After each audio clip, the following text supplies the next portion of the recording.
got the prayers had by Sunday. It's a blind Monday. Sunday.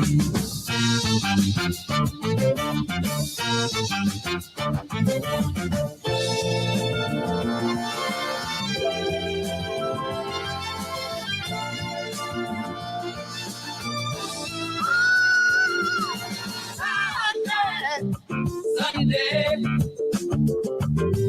is a bad night. Sunday is a bad night.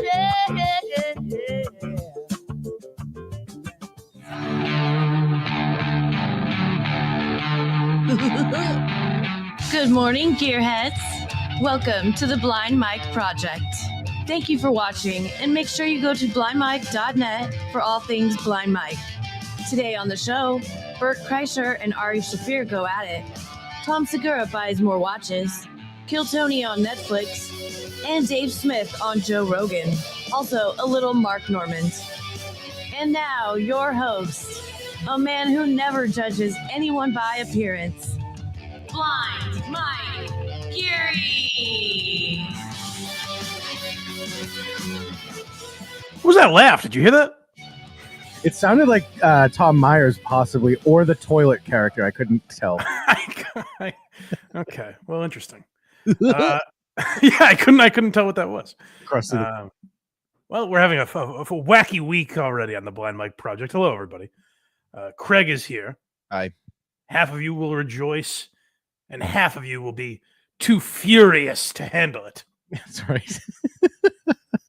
Hold on to your hats, kids, because Craig Ironhead Oconee is here. Craig, do me a favor. Yep. If you could. Yep. Go to a website called blindmike.com. What? Why is that funny? I didn't know that was going to be the segue. Yeah. Just go to blindmike.com, see what comes up. Let's see. Nothing. Damn. So it wasn't just me. I was led astray. I saw a video online. Well, this is very confusing then. Let's play a clip here and see who is advertising this nothing website. Go to blindmike.com for Blind Mike. Oh, it's me. Go to whoarethese.com for Carl. Hey, Carl's website is perfect for some reason. I don't even know why that's on my channel. You know, for the people whose eyes work, though, Mike, I can see it says blindmike.net. Oh, it does? Yeah. That's even more puzzling. Well, at least it's not me saying it like a jackass, huh? Go to blindmike.com.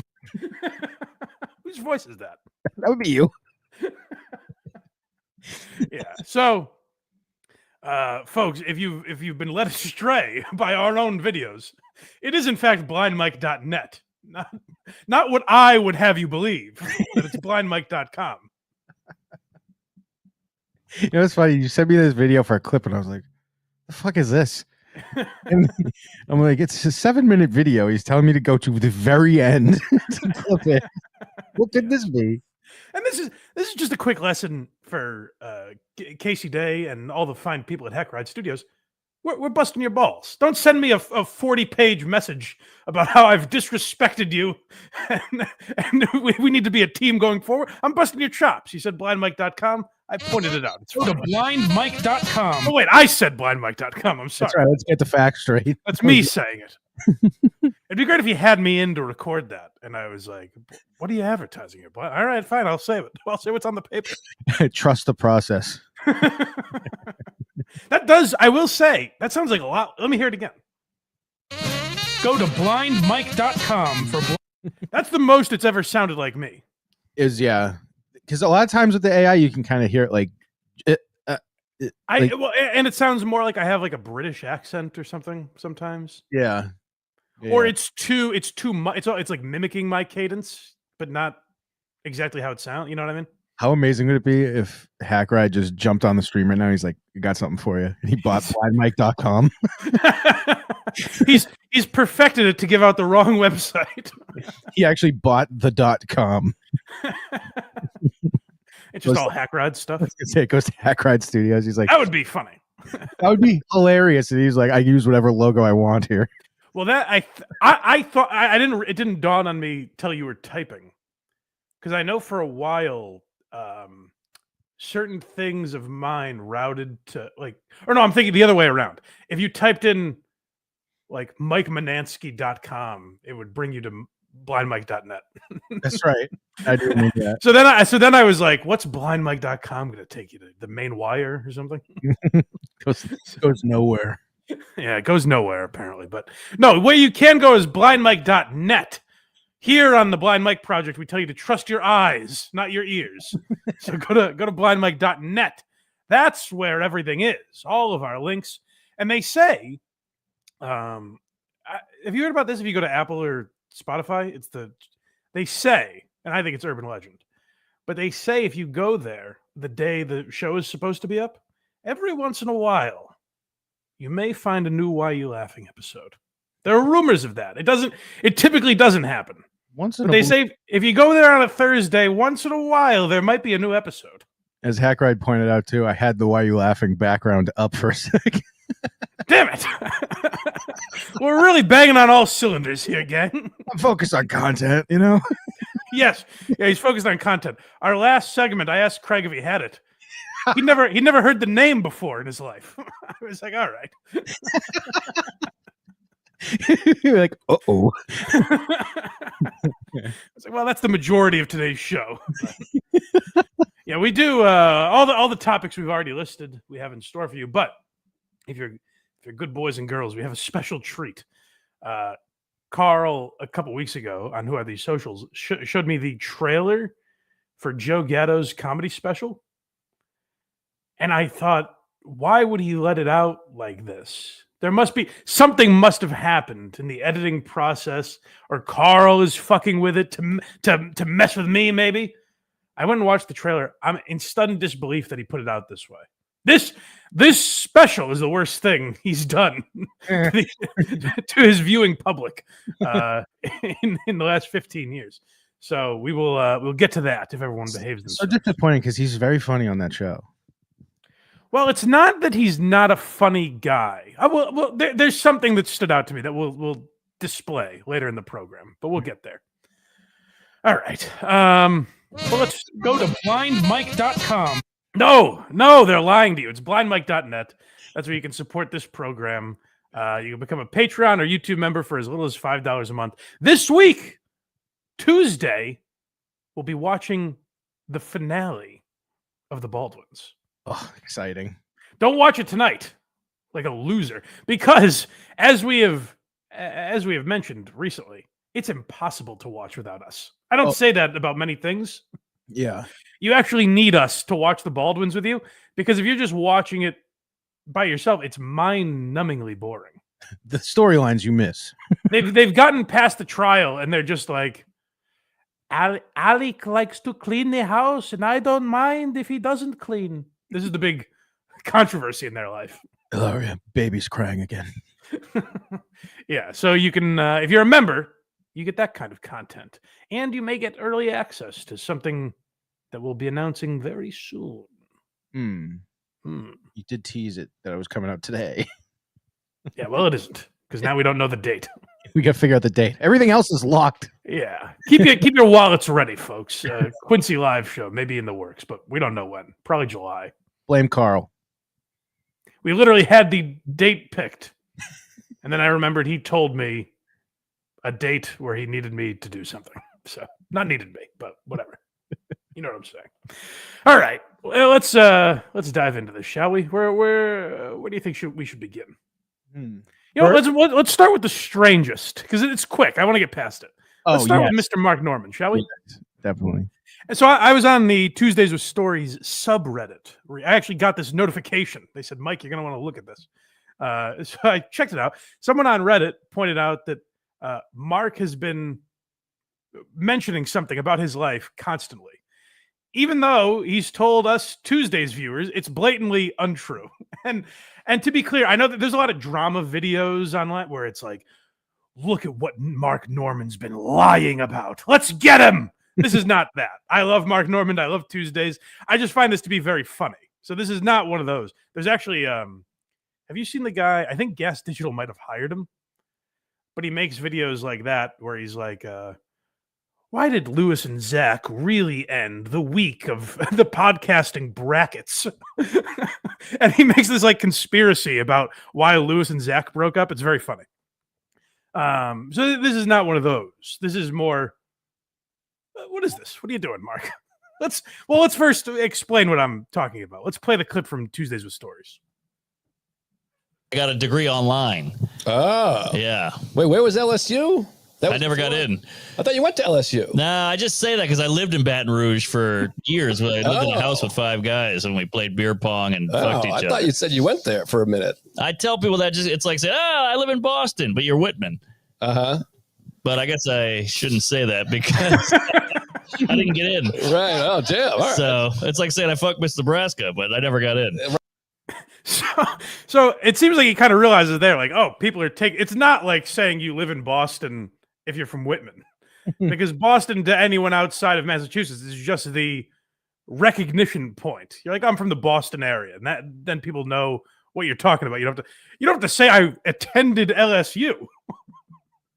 So I remember hearing that episode, and I just thought it was something Mark said casually. I didn't realize how often it was happening. Twice this week. He's still doing this. What's the first clip? Busting with the Boys? Yes. Okay, so let's hear this. This is from this week or last week where he was on Busting with the Boys and college gets brought up. I think, in college, I did some open mics just because I had nothing going on. I was a loser. I lived in a house with 5 guys. We'd play beer pong and poker, and we'd try to get laid. And that was my whole life. I failed out of 3 colleges. So eventually I found 3 comedy. colleges? Yeah. Which 3? LSU, UNO, and Southeastern. How do you fail out of LSU? That's a good school, actually. I mean, I just didn't do any work and didn't. I like that he has to. This is very Costanza, what he's doing. Where he now has to defend the school. He's like, actually, it's a pretty good school. It's I failed because it's the hardest school in the history of time. He brought it up as like I failed out of 3 colleges. First one being LSU, which just didn't happen. And then my favorite part was you failed out LSU. He's like, yeah. Yeah. Of course I did. Now I'm wondering if he's lying about not having gone to LSU. I don't know what to believe. But the thing is, every time he brings up LSU, it's different. Well, yeah, we'll continue. We'll. Oh, this is only hard. But I finished online eventually because my parents made me. Yeah, so he says he finished online, and the context is vague enough that he could be like, no, I meant I finished school online. But it sounds like he's saying I got my degree from LSU online after that. Now, here he is, same week with Theo Vaughn. This podcast has 1.2 million views. and he's just doing this everywhere he goes. Let's hear him with Theo. There was one at... What? You know of one? There was one at Louisiana State when I was at LSU. Shut the fuck up. Yeah. How'd I miss that? I went there for a semester. Yeah, bring up the whole LSU. Sometimes he graduated. Sometimes he just had a cup of coffee there. It's very funny. I don't know why he's doing that. There's got to be a way to look this up. The funniest part of him doing it is he said on Tuesdays like 6 months ago. He's like, I don't know why I tell people that. Oh, that clip was from 6 months ago? 4 maybe? Yeah. It was before he had his kid. Yeah. That's even funnier. I wonder if these were all recorded back then. I don't think so. No, because he's out promoting Page to Stage, I think, right now. That's why he's on every podcast. He wants people to check that out. The only podcast I could see him being like, I went to LSU would be Busting with the Boys because he could talk about like football. Well, Theo went there, as you heard. So Theo was talking about a glory hole at LSU. So it does come up naturally, He actually went there. Yeah. Theo's like, really? I don't remember seeing you. Not once. Never not once. I think they're much different in age. Actually, I don't know how different in age they are. They might be close.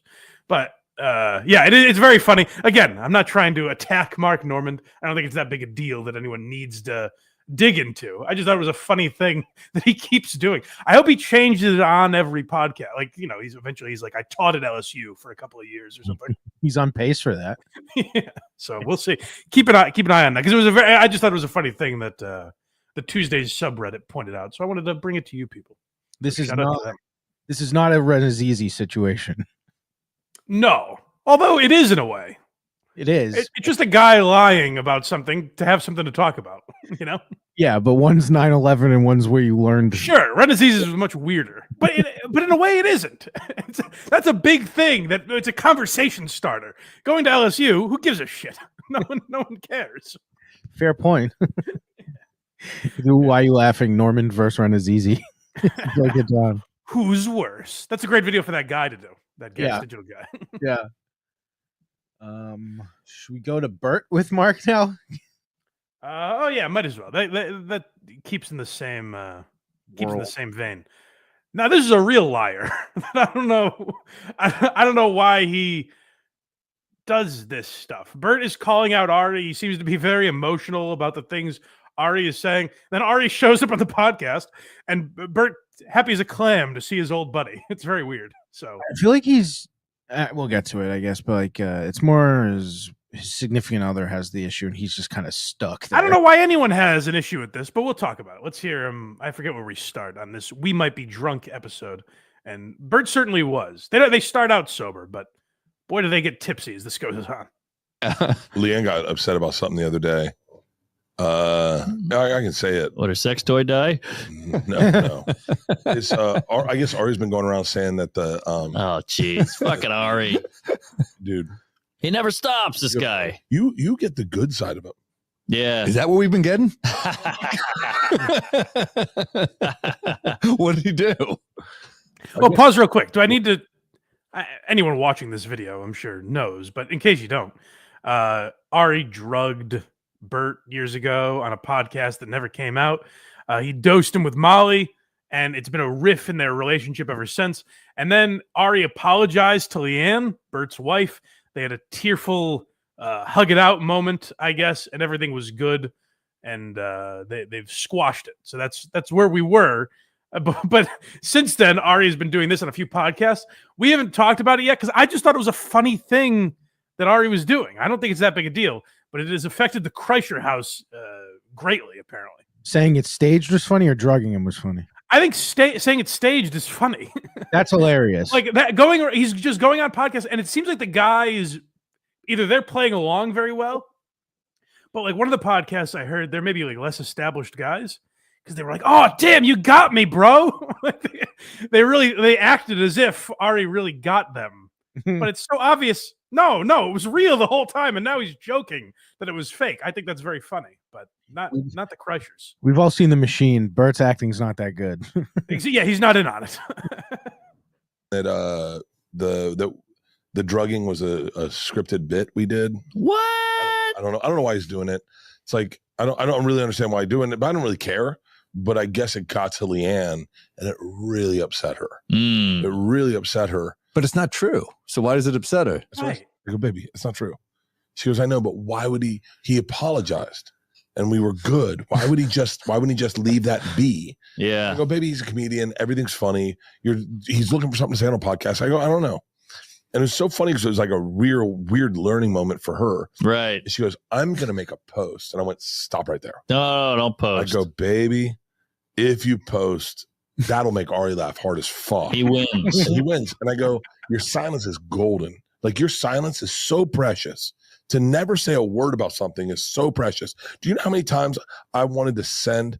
I'll say this right now. I had a friend one time who I've always supported say something shitty about me. And it hurt my feelings. Really hurt my feelings. Because this guy sucks. He really sucks in life.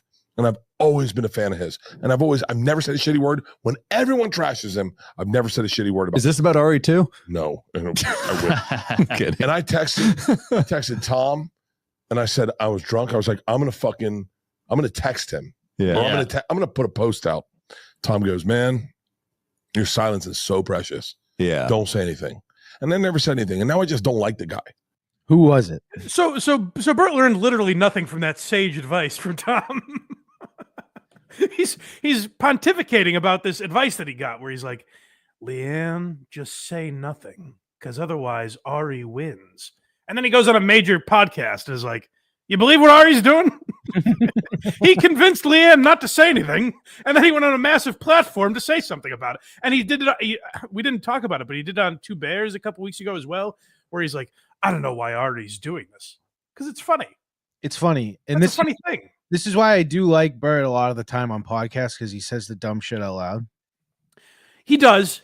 I'll say, so I used to be with you in that opinion. We used to say that a lot here. That I liked that Bert talks gossip on podcasts. And I still like that he does that. What I don't like that he does now is take a knee, guys. Let me tell you. Oh my God. Let me tell you how I made it. Yes. Let me tell you how to strive for success. And he even, like, in this episode, he talks about how he kind of used to talk shit about Kevin Hart for that, where Kevin Hart would talk about how hard he works and everything. And I used to think, like, shut the fuck. You're a multimillionaire. Don't tell us how hard you work, blah, blah, blah. And then Bert tells us how hard he works. Like, I'm just touring all the time. It's like, that's awesome, man. You're very successful. But, like, be funny. You're a comic, right? Make it into something funny. I don't know. You hear that, Bill? No. Not what I meant. Oh, sorry. I thought that's... No, I guess that is where I get into a sticky, where, like, we're going to talk about the Dave Smith stuff later. I guess if you want to be motivational guy, you can do that. If you want to be a watch guy, you can do that. But I guess you have to ask yourself, who is this for? Like, is there an audience that finds this interesting, you know? Right. And maybe with Bert there is. Maybe there are people that just want to hear him talk about how hard he worked. But it's not most of the people that listen to these podcasts, I don't think. Maybe once. Tell me. Right. And not every week. You get on Rogan, you say it, most people have heard it. Move on. Yeah. And he's like, man, I just take pictures of me on a private jet because that's what anyone would do. And it's like, I get what you're saying, but then you keep defending yourself about it, you know? See, he's more, I think, this would be weird, but he's more grounded, I think, than Tom is.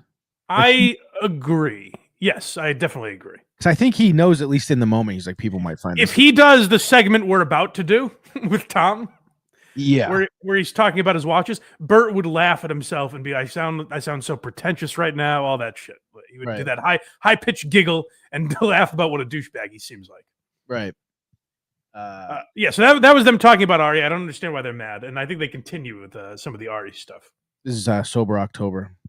Yeah, so remember a few weeks ago, I forget if you were on, Craig, but we talked about a clip from Two Bears when Ari was on, and Ari blamed Bert for Sober October ending. And Bert was like, oh, fuck, is it because I talk too much? Like, it seemed like he had this moment of clarity where he's like, oh, I interrupt, and that annoyed Joe, whatever. He buries Ari here and just completely puts it back on him. You said you think you know why he did that. Why do you think he did that? I know why. You know why. You're not going to share. He wanted to fuck with you? No, I don't know. All right. Hang on. We're forgetting this. That we sometimes I think people think this happened in a fishbowl, but it didn't. It happened in my life, and I have very important people in that. We're doing Sober October. I mean, the thing that, you know, it's so funny. And I love Ari. I love Ari to death. We all do. But he said on Two Bears, he goes, the reason we don't do Sober October anymore is that you make everything about yourself. And I went, I didn't say anything then, but the truth is that he mollied me, and we didn't talk in our chat thread the whole month. No one talked Sober October. Can I say, why not say anything then? I don't really get that. I feel like the mollying would drive more conversation. I don't think Ari would be like, how could you bring that up on air? I think Ari would be fine with it. Why wouldn't you bring that up when it happened? You know?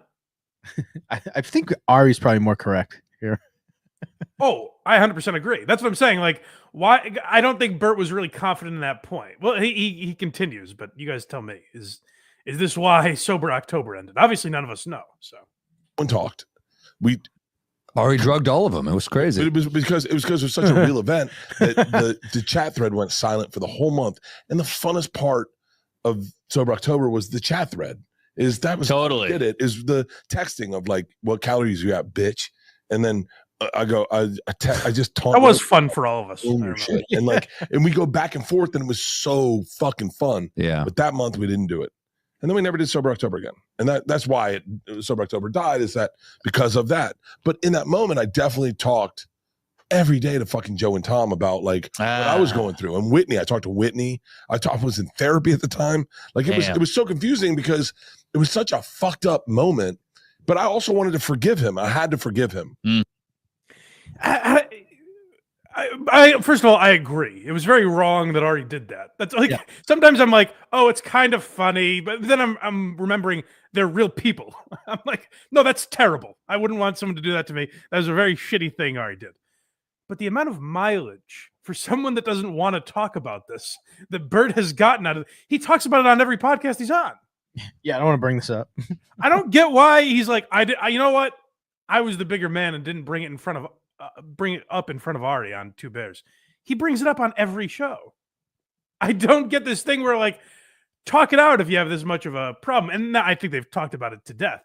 But Ari comes on this show later and it doesn't get brought up. It's maddening. That was the most enraging part of this. Well, we'll get to that clip in a minute. But I was like, he's so mad. He's so seriously. That's the other thing, is he's very seriously talking about Ari. Where when Big J talks about it, he's like, yeah, it's fucked up. But they kind of make it into jokes, whatever. Jay's not like, I was in therapy. I was talking to Whitney Cummings, as if that's significant for some reason. You know what I mean? The attitude that Bert had, he has gotten so much mileage out of this. He's told that story about Leanne and Ari crying together over and over again. He talks about this all the time. And yeah, he's like, I don't want to bring it up. I don't want to make a thing of it. He's making a thing. It's been a subject for 3 years now because of Bert. Pancake Nips in the chat says, at least he's not telling the machine story. Your ears must not be open. He should start closing with that. Yeah, every day. When I was 46 years old, I was drugged by a Jewish comedian. Here's how it happened. He makes a movie about it with Darth Vader and stuff. Let's see. We got. I'm talking about podcasters. Oh, this annoyed me. This is actually Sam, and I just wanted to point this out because we've mentioned it. I always say Stavros Halkias and Dan Soder are the two biggest culprits of this. Mm-hmm. I hate this mentality about podcasting on a podcast. It's so dumb. Say it somewhere else. Stop making this point on podcasts. Anthony Jeselnik spent his entire press tour doing it. I do not understand it. You're presently disrespecting the audience that you're talking to. It's the wildest thing for me. But let's hear how Sam thinks of himself in the podcast world. Cocaine. As we are, I would say the three of us are just comic podcasters, right? Yeah. I would like to write. Well, we wrote a fucking movie too. That's you wrote true. a movie. I mean, I think. That's true. Good point. But I'm definitely not a podcaster. I do a pod with Mark, but I'm not. I think we're just comics, dude. Yeah, I'm a comic all the time, all day. Yeah. A road comic. I'm a comic. We've been to fucking Omaha 100 times between the three of us. We are definitely- road comics. I would never. If someone was like, "What do you do?" I would never say I'm a podcaster. I'd say I'm a comic. Of course. Okay, can I say? It's like Michael Jordan saying he's not a shoe salesman. This podcast is massively successful. You know what I mean? Right. He's he can also say I'm not really in the liquor business, but he owns a fucking whiskey brand. Right. And I don't understand that mentality. And to me, it's blatantly. And I love Sam Morril. I think he's a very funny guy. I just hate that mentality of looking down at podcasting while you're podcasting. It's just shitting on the audience that you're talking to. But it's why do they think it's embarrassing to do? That's exactly it. They're embarrassed by it. And I don't get it. I guess because it's not as much of an art. They look at stand-up as an art form where they should be respected for it. And podcasting, they don't. They think they're just guys talking shit. And I would say, if you think of your podcast that way, do something different. Make it into art. Do what Rick Glassman does, where there's actual editing and shit like that involved. You know what I mean? Make it into something. Make it something like Kill Tony or Story Wars that is an interactive game show with Story Wars, or like something where people can follow their careers with Kill Tony, or Are You Garbage that has a theme. Like those people all put work into their podcast and it's paid off. I don't get the idea of like, yeah, podcasting is so shitty. Return the money then, you know, like how much fucking money have these guys made off podcasting? I hate that. I'm surprised it doesn't bug the audience more, or maybe it does. But I it's always annoyed me when I've heard guys be like, "Oh, I didn't get into this to podcast." Then don't do it. They're all Howard Stern or Opie and Anthony fans. They were like, "Oh, that's a cool thing, right? Let's start a podcast. We can promote ourselves. We can have fun. Oh, wow, it's blowing up. It's doing well. Now I'm embarrassed about it." Well, now I would say they're not all Stern or Opie and Anthony. I'd say some are, and those are probably the ones that enjoy doing it. I would say others saw that this was a means to an end. Saw that like, well, you kind of have to have a podcast, so I do it to promote my dates. And that's probably how Sam thinks of it. Is like, I have a podcast to kind of stay relevant, but it's like, well, then either put work into it to make it better and something you're proud of, or like stop doing it. Right. You know what I mean? Like John Mulaney doesn't have a fucking podcast, you know? Right. So it's possible to make it without that. I just hate that notion of like, ugh, I'm not a podcaster as I'm speaking into a microphone and uploading this to YouTube. I like how like you're a podcaster. He's like, no, I wrote a movie. Don't forget that. Well, it makes more sense in the discussion they're having, but like, yeah, I'd be excited to see Norman and Morrill's movie that they wrote, and that would make them also film writers. Which is terrific. No. They just wrote comics, Mike. It's like Letterman being like, "I'm not an interviewer. I'm a comic." It's like, really? Because the only thing you've done in the last 30 years is fucking interview people. Actually, this was funny. And then I feel like Mark walks it back or feels bad for saying, but this is the Segura segment. Well, yeah, Mark's doing what we were talking about Bert doing earlier, where Mark is kind of the voice of the fans here. Mm-hmm. He's like, hey, people have a problem with this guy, right? And you can tell Bert is uncomfortable with answering. The pores feel like that he left them. No, God damn it. Like that's the only thing I've ever heard in my life is like, yo, he was poor. Yeah. But he busted his ass. Can I say something to the pores that he's talking about? These are people that make what, like $80,000 a year. These, you know what I mean? They're not homeless people that listen to your mom's house. They're just average Americans. If it's not just calling them pores, it's a big part of the issue. They're just like regular people. We missed the bikes guy. Right. The idea that someone that makes 75 grand working construction and listens to fucking Two Bears while at work is poor. Like, I think that's part of the disconnect that people are mentioning. Yeah, no, I bought Bert Winston Churchill's whiskey glasses for his birthday. Isn't that hilarious? No, but I think the issue is they don't care if it's hilarious or not, you know? Well, yeah, that's what I mean. It was funny. See, him using money in the way when he bought Bert Hitler's teacup, that's funny. Yeah. Well, you know what? Just remember this answer when we hear how Bert will explain how Bert has changed. We'll do a segment later that will explain our thoughts on it. We'll see if Tom has changed at all. That's true. And he's a great dude. And he's Great a great guy. dude, and he's great, doing great content. Great comic. His specials are fucking awesome. Listen, he has changed. Yes. By the way, I'm going to tell you something secret. He didn't like who he was. Sure. He didn't love being fat as fucking shit. Dude, if you pull up me shaving his again, that's not really the issue. If he lost weight, no one would be like, what a sellout. I could see him being like, he seems like an insecure guy or whatever. But it's funny. Sure, but like the idea that people are mad that he like lost weight and is in good shape. If that's true, those people are obviously assholes. But I don't think that's what Mark was talking about. No, he was talking about the watches. Yes, the flying in a chef to bake him a croissant and sending him home. So fat, it is aggressive. No one wants to be that guy. Yeah, Mark was making a joke. We love him. But no, we love Tom. I love Bert can't really say that, I don't think. Well, Sam's also like, Jesus Christ, why did this get so serious? that would be like me being like, you can't say you're the fat guy. Like, What do you mean? Bert is like, yeah, he was a big fat guy, and no one wants to be that. And you're like, what are you talking about? That's like Bert saying that. Yeah. No, but like I get that. I get that you can make jokes and make that funny, but deep down you fucking hate it about yourself. I totally get that. That's not what anyone's talking about. People are saying that Tom has changed from a guy that would do podcasts, making fun of fucking homeless people on your mom's house, which I assume they still do to some extent. But now he will just do an hour talking to Matt Rife about fitness. It's not him getting into shape. It's him doing it in a way that is taken away from his abilities as a podcaster comedian. Although he's not a podcaster. I wouldn't speak so lowly of someone. He's a theater act. Yeah. This is Bert talking about his blood work.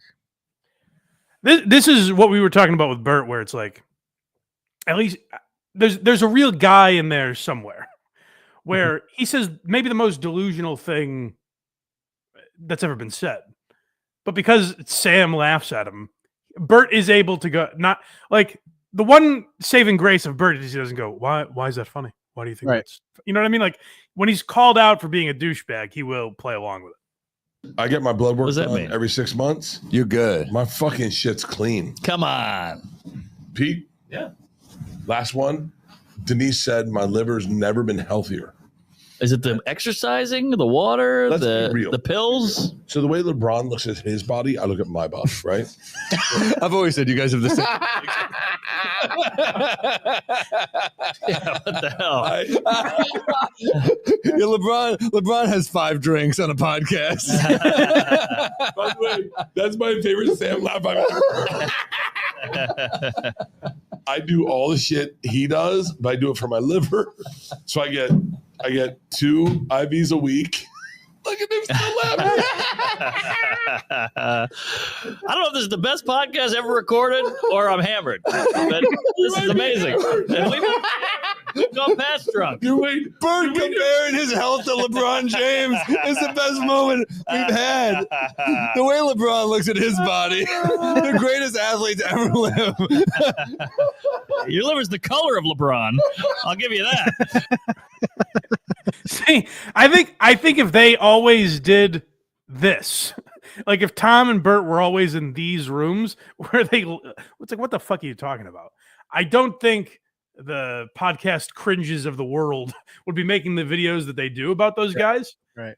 Because it would show they can like laugh at themselves. The problem is, I think those two do podcasts with a lot of people where Bert would say, so the way like LeBron approaches his health is the same way I approach mine. And the other person on the podcast will go, tell me more about that. You know what I mean? I think they're too often in rooms where they're allowed to pontificate on these highfalutin, high-minded ways of thinking about themselves. But to Bert's credit, when he's in a room like this where they're like, what the fuck are you talking about? This is when Ari arrives. I couldn't, I thought, all right. Here we go. I clicked on this episode. I listened to We Might Be Drunk most weeks, but I clicked on this episode saying, all right, we're getting fireworks. Because he talks about Ari, and then Ari's name is in the title. I know he's showing up. So here's the big moment. Yeah. Oh, geez. Well, we did like a half hour on you, by the way. Oh, really? It wasn't good. Oh, well. You have to realize at this point that people just speak with you about honesty. People speak with me about honesty. Like I got to catch up to understand this. So, all right. To be fair, Bert might have been too fucked up to have it out at that moment. Right. But it's weird to do that to. And again, he's shit-faced, so maybe that wasn't the venue to have that discussion. But like, they were hanging out with each other the night before. They talk about that a bunch. He's like, "Oh yeah, I was hanging out with Ari last night." Blah blah blah. And then does this thing where he's like, "I didn't have the heart to say it to him, but he ruined sober October." Yes, he did. And I don't know why he's doing this to my family. Where it's like, talk about that on the show because Ari's the perfect guy for that. By the way. I don't think Ari would have a bad reaction. He would probably laugh at himself and be like, I guess I'm an asshole. Whatever. Yeah. This is Bert talking about fame, which always makes me want to throw up. Yeah, this is this is where it's a little more. This is where I do understand it. Like the Bert thing that you and I have talked about, I don't get where I'm wrong. When I we got some super chats that'll bring it back up. Oh, goody. but I just don't get where I'm wrong. I've defended Bert Kreischer before, where I'm like, I like Bert. I totally get the opposing viewpoint, and I think this might be one of those instances. If you come up to me, you're an outlier. No, I'm not. Okay. Oh, I'm a liar. I'm not. No, Well, you mean you're cool if someone walks up to you with a phone? Are you kidding? That's his dream. Yeah, that's and don't shame that dream. Let's hang on. I think no. a breaking point. I just broke this down. You're a man of the people. I broke this down to Keynes. Yeah. There are two types of people. There are comics that pretend they don't want to be famous, right? They're liars and they're manipulators. That's fair. That's a fair point. Yeah, I don't even necessarily like disagree. I'm like, why would you just say this out loud though? Yeah, the rest of this is where I'm like, this is crazy. Bert sometimes can't see beyond his own fetish for being recognized. It's like, that's true. If you're in comedy, to some degree, you do want to be famous. Not everyone, like we talked about Brian Regan on Why Are You Laughing this week. That's right. The guy lives in Nevada. He barely does podcasts unless it's to promote his new special or something. You know what I mean? Like, that's a guy that wants to be out of the way. I don't think Dave Attell wants to be run up at with a phone out and recorded, you know? Right. I had a buddy at Skankfest one year that said he saw Attell outside and he goes, Dave! And Dave scurried the opposite direction. Two hats on. Yeah. Why get on stage? Why get on stage? Don't. What do you think? You're a gift to the gods that we needed your fucking words to share with us? No one's disputing that. I'm just saying the walk up without the consent of the video. Just ask for consent. Nope. You got not you. Bert, you're a whore. You're regular people. You're a fucking whore. You're wrong. You're regular people. You're forgetting who your mom is, who your sister is. My mom wouldn't go up to someone with a phone. He's with a friend. You are overestimating the world based on your experiences. And we would never do that. But the regular person sees Al. Just say, hey, can I take a Al video? Roker and goes, Al Roker. I'm telling you who the regular person sees. You get weak-kneed in Al Roker. Bert is fucking hammered. The regular human goes, his biggest hero. Oh shit, that's Al Roker. That's Al Roker. He's at a table. He's having dinner. Can you believe I sat next to Al Roker and they do a video? Now, but that's not true, by the way, that most people would surreptitiously film him. I don't think. Otherwise, there'd be videos of Al Roker every day. I was going to say, not Al Roker. That was a terrible example. It was maybe the worst. Hey, TV's weatherman. America's weatherman, Al Roker. But yeah, it is like, so I get why there are, fucking YouTube channels dedicated to calling Bert a narcissist. Mm-hmm. But again, I think his ability to laugh at himself, I do appreciate that. Whereas, like, we've talked about a lot of guys like Howard Stern cut themselves off from anyone who will criticize that, to the point where a couple weeks ago, Howard Stern saw Instagram comments where they're like, the show isn't funny anymore. And Howard's like, do people really think this? And it's like, have you been that out of touch for the last decade and a half? That's kind of crazy.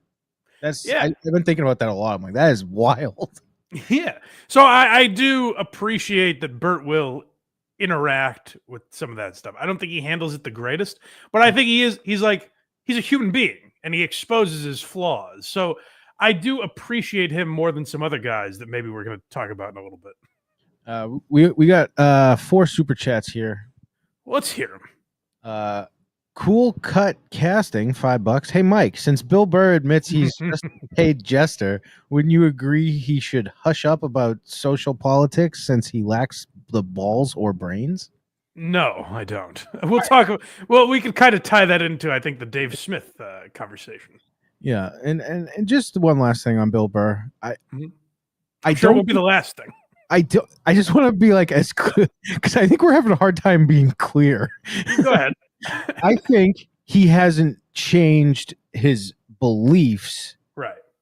And he used to always even say them, but it would be in joke form, and now the jokes are just gone. Well, my thing is, I don't think it always would be in joke form.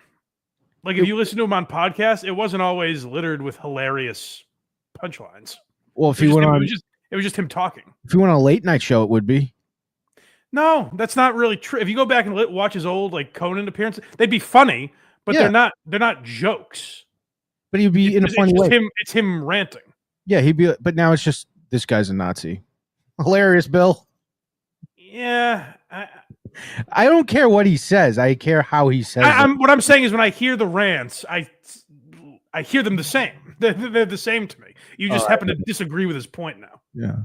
I always disagree with his point, but I always thought it was funny. This same guy sent $2, or is one not allowed to criticize cuckling comedians?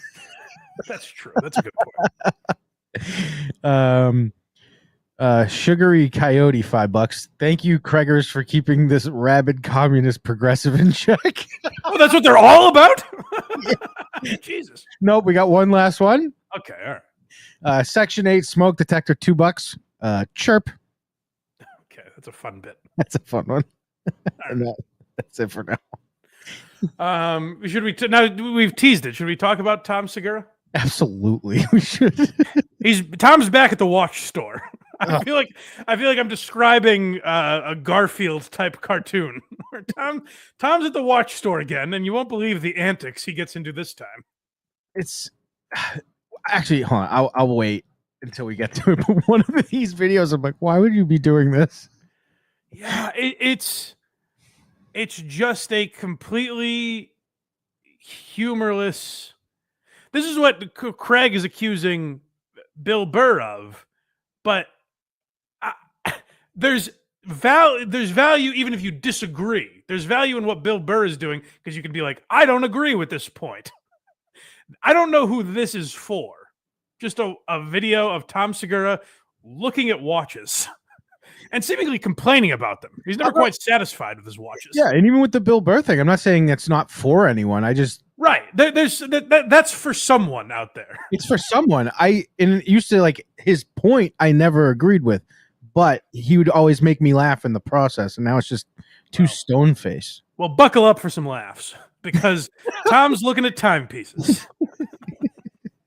Watches. Talk to me. I came with a theme today. Yes. So I feel like you could go, hey, here's like the most expensive stuff I've bought, and you just go, these are the best watches. But I decided against doing that. Yes. The music the whole time to show sucks. you that's just. Can I tell you something? So I think it needs the music because it gives any sense of purpose to. Without the music, it's just Tom being like, "Oof, it's a nice watch." With the music, you're listening to something. Thank God. And we don't have as many clips as I'd like because God bless this host, Nico, the watch guy. He does most of the talking, and he actually tries to make it interesting. Even though I don't give a fuck about watches, but like he talks about the history of certain things.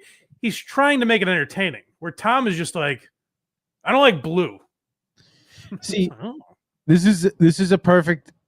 Kind of similar to Bill Burr. Obviously, the subject matter is not as serious, but I would watch this if Segura was being funny about it or doing anything, being interesting. Exactly, Mike. That's my. I maybe I say that too much. Where I'm like, he's a comedian, he should be being funny. That's not necessarily true. Look at Joe Rogan, but Rogan's episodes are interesting, or there's an attempt to be interesting. Well, play this from the top. I want to hear exactly what Tom Segura is doing here, where he's like. You know what I thought would be really fun? To have a theme. I brought a theme. Ooh, Watch Day has a theme. Let's hear what it is. He's got all his watches in a bulletproof case, too. Yes. Yeah, it's very important. Watches. Talk to me. I came with a theme today. Yes. So I feel like you could go, hey, here's like the most expensive stuff I've bought, and you just go, these are the best watches. But I decided against doing that. Yes. I brought one to show you that's just, it was my start in collecting. So the first watch I ever bought that was nice. And then I brought watches that I feel like if you collect watches, there becomes a point where you inevitably stop wearing certain watches. Yes. And so then the question becomes like, why did you stop wearing certain watches? And for me, I feel like the ones that I brought are because I don't like the straps. And I feel like there's such a thing of like, we all talk, everybody notices a dial, everybody talks about movements, but you can get into like the idea of like a strap that no longer catches your eye. You go, I'm just not wearing that anymore. And then it just sits there. So I'm going to take these watches to get new straps soon. But they're still, I'll show you what I mean. Maybe we'll see what you think. So I'll tell you, I hate, it really burns me up inside that all these people, anytime I throw something on YouTube or Netflix or whatever, all these people are talking about the dials for watches. And I'm like, when are the straps going to get their day in the sun? What is this, a conspiracy against straps? Is Big Timepiece trying to silence the strap industry? I'm surprised that it doesn't have a fancier word than strap.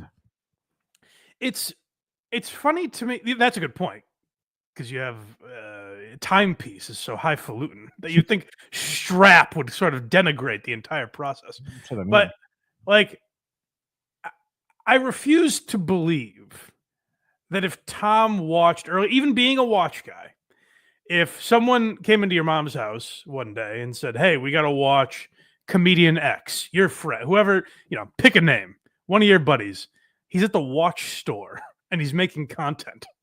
And it's this, it's a guy being like, what's crazy to me is, and as we all know, and the worst day in a watch collector's life is when they stop wearing a once prized watch. That's really tough it's tough to see. It's like having to put a dog down. Next, we get more into these straps here. Oh, good. Tom is very into the straps. Yes, he is. Your dad, he got out of the hospital. He basically got like a second lease on life, and I got this. Now, here's what that's like the emotional part of the story. But the whole theme that I was coming with today is that I basically discovered that I don't like black alligator straps. He has to get back to this thing. He's like, yeah. My dad died, and I ripped this watch off his corpse. But the interesting part is that I don't care for the black straps. Now, how can you help me with that? So this is exactly the part of this that I was like, why are you doing this? As you said, he took this watch off his dad's corpse. Right. He's like, I got to get rid of it. And there's the story. Like, there's the interesting thing is like him and his dad bonded over watches. I mean, it's barely interesting even as I say it. I realize I'm sort of lying. But like, there's the story. And he's like, hey, let's get back to my theme. Let's not veer off too far. My theme is the straps today and the different colors of which they come in. Whoa. Alligator straps? Gotta go. As if I'd be caught in an alligator strap, like some asshole. I need like a late 90s rom-com with him and watches. Well, he kind of laughs like, I hate it, like, am I right, people, about the black alligator straps? That's exactly how he was reacting. He's like, isn't this just the worst? As if they're like, Tom's saying it and I'm thinking it. How does he do that? Just go like, I don't want to wear any watch. What is your most favorite color? My most favorite color is probably blue. My most favorite color. Ooh, let's take a look at the color wheel. My most favoritist is blue. I love blue. My favorite class in school is gym. Like, this is the issue that Tom's audience came to love. Tom was the guy that would make fun of someone, a comedian or whoever, that would go on a show and go, my most favorite color is blue. Like, Tom was the guy that would make fun of that. That's what people are calling out. And like, if there are people that are mad, Tom has made this assertion. I don't really believe it. But if there are people that are just mad that Tom is rich now, that's silly. That's ridiculous. He's done very well for himself. He's successful. Good for him. Keep cashing all the checks, baby. Ride it as long as you can. I don't care that he's rich. It's that he would like do this and think it's good content. That's what's baffling to a lot of people. And again, we have to make a disclaimer. This is not a video he put out. No, he's on someone else's show. Yeah, which makes it a little less terrible, but still not great. I suppose, but like they start at the beginning where like Tom shouted this guy out on someone else's show. Mm-hmm. So it's almost like it's always been his dream to get on this show. Yeah, it'd be like if Segura going on this without jokes would be like, I don't know, Burr going Go on ahead. Go ahead. Burr going on with Fallon and not making anyone laugh, you know? All right. I also don't like not just I like black, but I don't like these. I like the suede straps, the Alcantara straps, like some leather, but not this finish of leather. Do you like a cotton like material type? Yeah, and I have other like fabric straps that I really like too. Yeah. But I find that I won't wear something with the strap. No? I just won't wear it. No. It's gonna be tough. You want to name? Yeah, what's he gonna do with all that money in his cabinet? That's gonna be tough. You imagine waking up and you're just like, I just can't do it. I can't put on the alligator strap. He opens that drawer with all his watches and he looks at one and he's like, not today. Curse these problems that I deal with. Hey, but he came with a theme. He certainly did. Let's shuffle now. Yeah, dude. Well, you want to have something cool? We're gonna do that today. Really? Today? We're gonna do that today. Oh wow, you're gonna do it for free? Wow, thanks. Oh, well, that we get to that. But he's like, hey, Tom, we're going to look at watches. And Tom goes, fuck yeah. Yeah, that's awesome. Sick. Who would have thought that's what we'd be doing on this show? But, like, you get what I'm saying? Where, like, we watched Santino and Bobby Lee on that sneakers show, and they, like, tried to make a bit out of it or something. But I'm not even saying you have to do that. Like, if you come with a lot of watch knowledge, then I'll say, like, hey, maybe it's just not for me. It's for watch people. He's like, I like the blue ones. Oh, very good, Tom. People are in the chat are saying it's called a band, not a strap. But I don't think either word sounds very. Oh, I like band way better.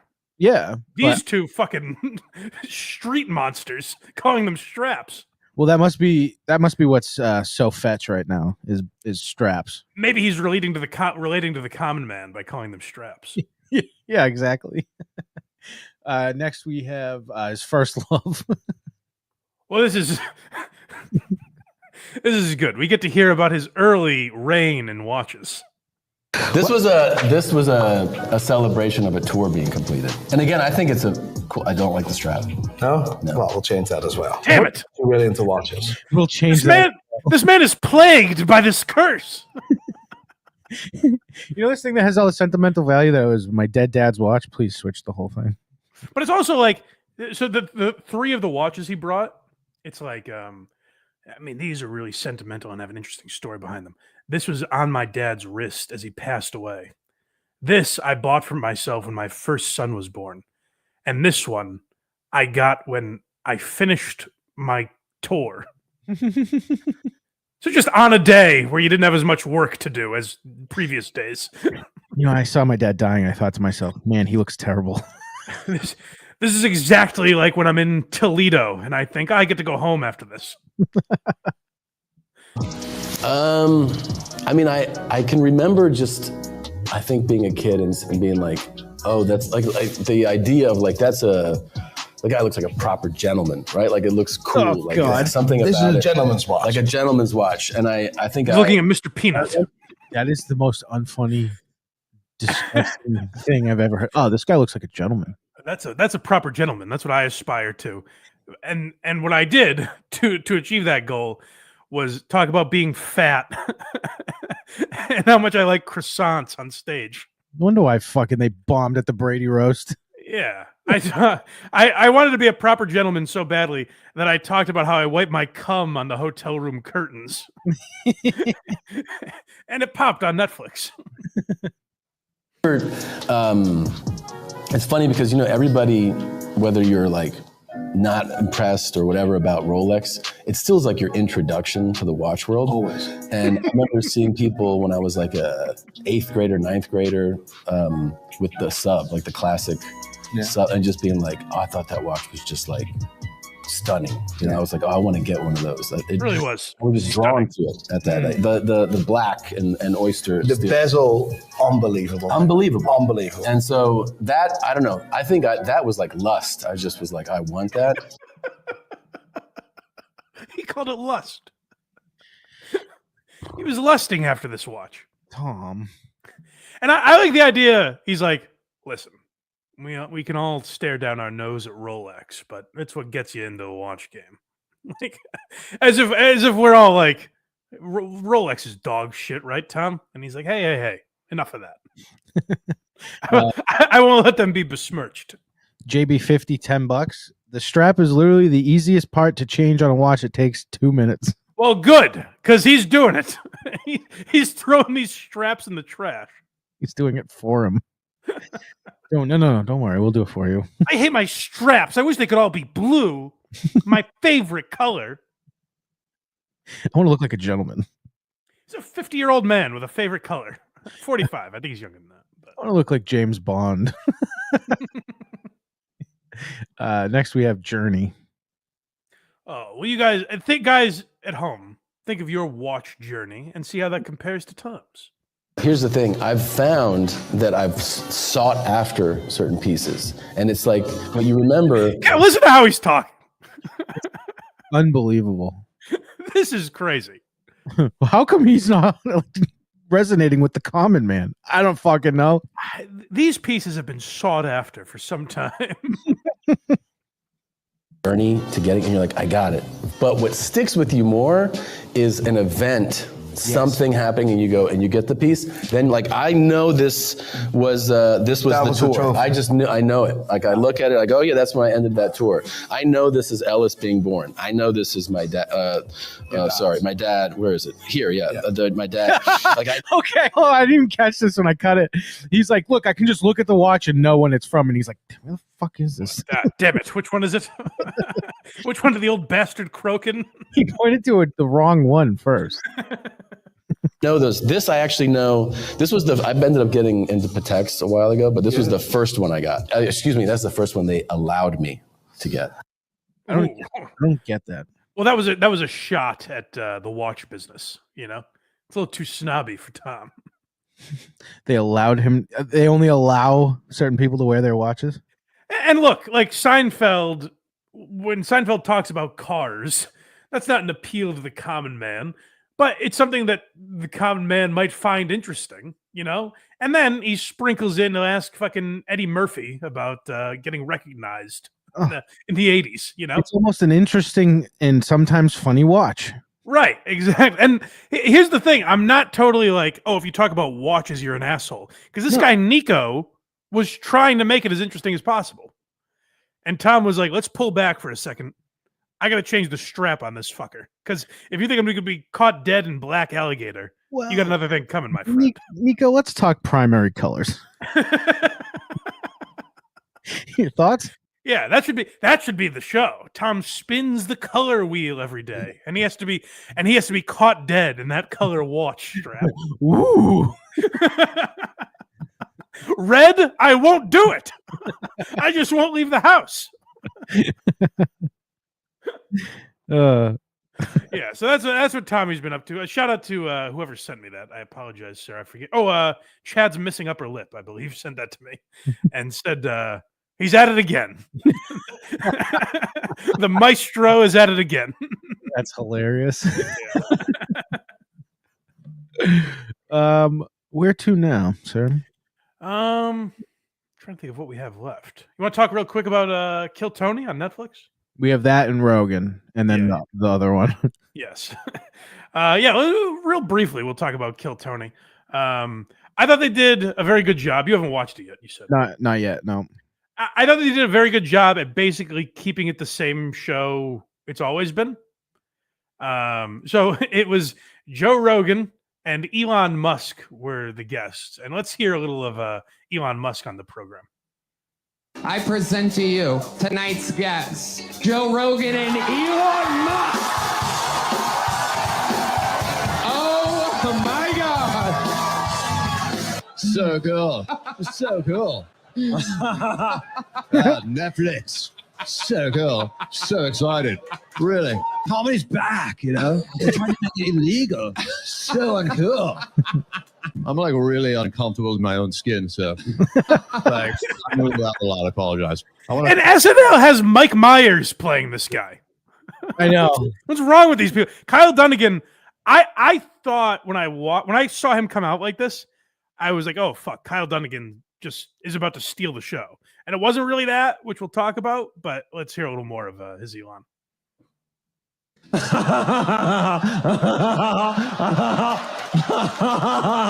My best friend Joe Rogan.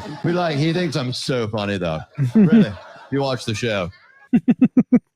I thought it was such a great Elon because, like, I don't think anyone's really figured out how to do Elon yet. Like I said, the Mike Myers one was abominable, you know. Yeah. So, like, Kyle Dunnigan did a great job of like making fun of Elon in a way that was actually funny, and it just wasn't jamming politics down your throat. And then they had Gillis come out as Trump, and he was on for most of the episode. Adam Ray at one point came out as Biden, so I was a little like, I hope it's not, hey, Trump and Biden. Remember how he did that? You know what I mean? Biden's gone. Pick someone else to be Biden. Yeah, I honestly wish they just let Kyle Dunnigan as Elon. Have Shane be the guest if you want. Even I would say like stay away from the Trump Biden stuff because they already did it so well. But I think maybe for the first one on Netflix, they were like, let's just rub the belly of the people that don't know us that well. You know, you could also have had Shane up there as Trump, and then Kyle just sucking up to him like left and right as Elon. Yeah, there was one point I think Shane said something and Kyle was rubbing his leg, which was very funny. That's what I mean. That's funny. Yeah, but he did a very good. But then they only had him on for half the episode as Elon because he went and did a minute of stand up as RFK Jr., which was also pretty good. Was Rogan out there for that? So Rogan was out there the whole time, and he's truly atrocious on that show. It's crazy what Rogan does on that show. And this is not the first time I've seen Rogan on there. They also put out somewhat recently. I don't usually watch the Arena episodes because I just don't. I think it's a different show than the ones at the mothership. But I happened to watch one with Rogan on. I watched one, and it was when Dice did stand up at MSG for the first time in like 25 years. Oh, okay, that's awesome. I had to see that. But so Rogan was on one of the Arena episodes, and I'll push back on what you said in this way. To say he's atrocious is not correct because he doesn't speak. It's crazy. He doesn't talk. They literally had him on there just to say Joe Rogan was on this episode. It's tough to compete with like Shane as Trump. Yes. But it wasn't the competition. Again, I can't think of the right vocabulary. You can't call it a competition. Rogan didn't make any attempts. All right. I didn't want to say it out loud. What it is, though, is he's just blown away by the comedy assassins, the murderers that are on that stage. So I watched it with the skirt, and she said, you can tell Rogan just loves Shane because he looks at him like a... Yeah, he always just lovingly staring at him. Yeah, like a girlfriend or a proud father or something. As long as he just doesn't say, I'll just go on Joe Rogan and I'll be fine. Joe will love him. Yeah. He avoids that sentence. But yeah, I thought they did a very good job of like keeping it basically a regular Kill Tony. But that was the one thing I would say is like Segura went up also like halfway through when they switched out Kyle Dunnigan. Mm-hmm. So Segura comes on, and now it's just Shane's duty to carry the show because now you got two guys that aren't talking. Are they like just afraid to criticize? At least when Bert, hey guys, get your recorders ready. Here's when Bert was great. He went on the show and he's like, "Why are we doing this to these people?" He just outwardly said why he was uncomfortable. He didn't just sit there quietly. Yeah, I guess don't do the show then. I do know. Right. Maybe it's tough to interject when you have Tony going off and you have Shane as Trump. Maybe you just don't want to interrupt. But I would think Segura and Rogan are two guys that are confident enough to chime in here and there. It was wild how little they Rogan. Maybe not Rogan, but I feel like that would be right up Segura's alley. There was a point where one of the bucket pulls said something like, I wish I could remember the segue because it would give it more context. But he was like, right? Do you have anything to say about this, Rogan? And Joe goes, no. It was weird. Like, I can't even criticize Rogan's performance on it. It was just like because he didn't do anything. Josie in the chat says, "Did Segura match Rogan again?" What does that mean? Did they wear the same clothes? Maybe I don't know. But they did. As far as words said, maybe. Yeah, Segura might have talked a little more, but not much. That was a fantastic Elon impression. It was a. I said when he came out like that, I was like, "Oh fuck, Kyle Dunnigan's about to blow up because I think he's going to steal this episode." Mm-hmm. It wasn't really that, and like I said, maybe it's hard to chime in at times because like even Elon wasn't. Once Shane came out, it was maybe hard to get a word in. You know? Yeah. But because now you have I guess 3 guys up there, but but yeah, I thought Dunnigan's Elon was great, so I wanted to give him some recognition for that. And like I said, the episode was very good. I'd be curious to see what they do in future episodes because maybe this is just a pat on the head to the people that don't know the show that well, and they're like, "Hey, see, we got Trump and Biden. Remember how we did that?" But I would like. It's funny to give Tony my advice. I think he's doing all right for himself. But I would have thought stay away from the Trump Biden altogether, just to give people a totally different feel. Call Tony exactly what you want to call him, Mike. He's a bum. He's a no good bum. That guy. I still enjoy that you said that. You're like, oh fuck. It was an accident. Instagram makes it too easy to just send before you're ready. I know. But if they put like "Are you sure you want to send this?" feature, you'd be like, why does it keep asking? No, not that. If you go down a line, like if you hit enter, it sends. It sends. Yeah. Sometimes I like to separate my thoughts, you know? Chef Lou says Tony is a bum. No, I disagree. He's the one that really put your feet to the fire on that one. But he did a very good job. There was no like, oh, this is a Netflix episode. You know what I mean? Right. Like once you're watching it, it just felt like any other episode, which I think is a smart move by them. And it was good to keep it in the mothership rather than do it as like an arena or something different, you know? This is one of those cases where I think the pendulum, everyone's like, oh, the pendulum's going to swing back. I think it swung back.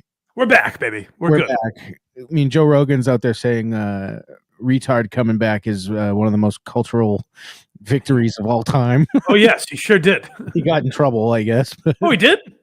So I saw the New York Post wrote a story that people are coming after him for it. But here's why you know here's why you know the pendulum's back. That's the only place I saw it. Yeah, no one gives a fuck. They're just trying to make something out of nothing, I think. But Kyle Dunnigan does that 1 or 2 more times. There's probably a great chance that Elon Musk actually does the show with him as Elon and Elon? Yeah. Which would be crazy. It would be a fun move. It would be. Yeah. Got to see it. Need it. Elon, and Bill Burr would be a fun episode. That'd be great. Why am I here? Wait, what am I fucking doing here, Tony? All right. What do we so speaking of Rogan. Yeah, calling him out for that, the retard thing is really making something out of nothing, because when I heard it, I kind of rolled my eyes like, oh brother. Like it actually seemed like a lame take to me. That it's back? Yeah, it just felt like it's been back for a while. You know what I mean? Like it seemed like Rogan was taking a victory for something that we've all pointed out for like a year and a half. You know what I mean? Yeah. So to be like, how could he say that? That's phony. You're being fake. People say retard on podcasts all the time now. Get the context in which he said it. It might have come up and he just said it. No, it was right at the beginning. Oh, really? Yeah, it was right at the beginning of the show. So we are talking about that episode of Dave Smith and Douglas Murray on the Joe Rogan Experience. This is an episode I almost would never click on, but for some reason I did this time. I just said, let me see what it's about. And right out of the gate, it's contentious. So I stuck with it. And then I saw a lot of people were talking about the interaction between Dave and Douglas Murray. Do you know much about Douglas Murray? I knew nothing of him, but when it comes to like Dave Smith, I will always, he's a perfect example of he will talk serious shit, but try to make jokes during it. Sure. Yeah, but he gets very in the weeds with like. Oh, yeah. But he has a political podcast, so you mentally expect it. Yeah. And so Douglas Murray, based on the context, I've only ever consumed this episode. I don't know him outside of this, but he's a journalist that is definitely not left-wing. Like he was with Rogan on all the COVID stuff and everything like that, which interestingly comes into play that he was on Rogan's side for all of that stuff, because he has a real axe to grind against comedians and podcasters that speak about issues with some level of expertise, even though I guess they're not experts. And right out of the gate, you can tell that he's not fucking around. He was in a grumpy mood for the majority of this. I don't know anything about him, but I do know after this, he's like the worst type of person. He seemed like a great evil villain, Oh, based on his voice and everything. Yeah. No, but I actually don't agree with that. I kind of liked that he came into Rogan and had this. I agree. Debate. You can tell he hates that he's having a conversation with Dave Smith. I think he wanted to do this with Joe. He hates that Dave is there. He hates that Dave's there. He also hates when people just don't accept what he says as fact. Yeah, well, let's get into it, shall we? I bet you agree on a lot of things, and I bet you disagree on a lot of things. And it'd be fascinating to see your perspectives on these things. So that's why you're here together. Okay.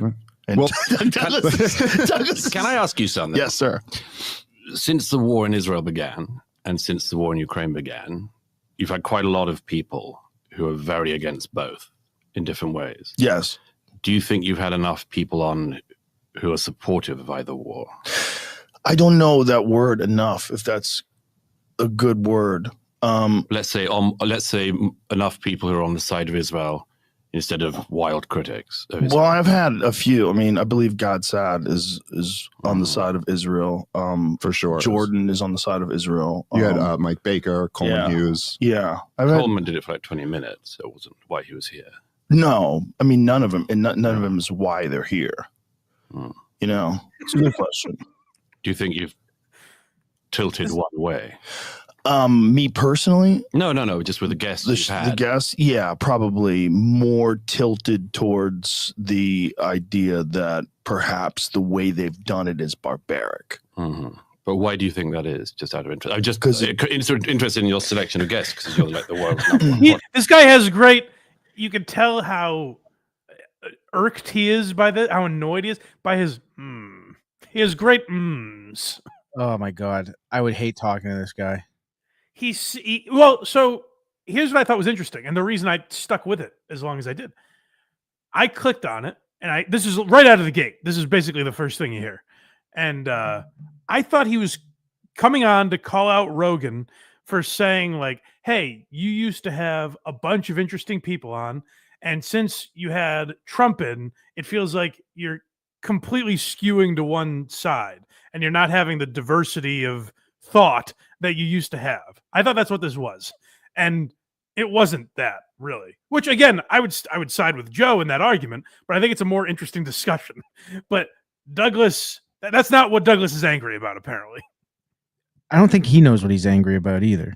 he's angry about this Israel-Palestine thing, which is an issue I don't have a fucking thought on. I couldn't tell you anything about it, but Douglas is a pro-Israel guy, I believe. And he's very angry that Joe hasn't had as many people in that side with Douglas, which is kind of a hilarious take to have when Douglas is there. You know what I mean? It's like, do it right now. You're in. You're here. You're in the room. It's that big Joe Rogan sign is right in front of you. You can do it.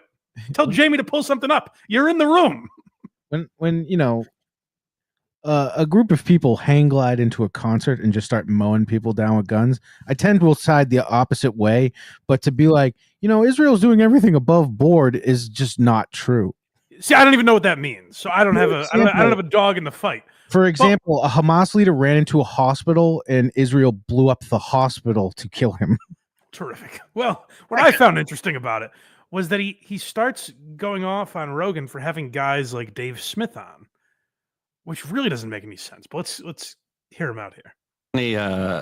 I mean, there's been a tilt in the conversation, in both conversations in the last couple of years, and it's largely to do with people who have appointed themselves experts who are not experts.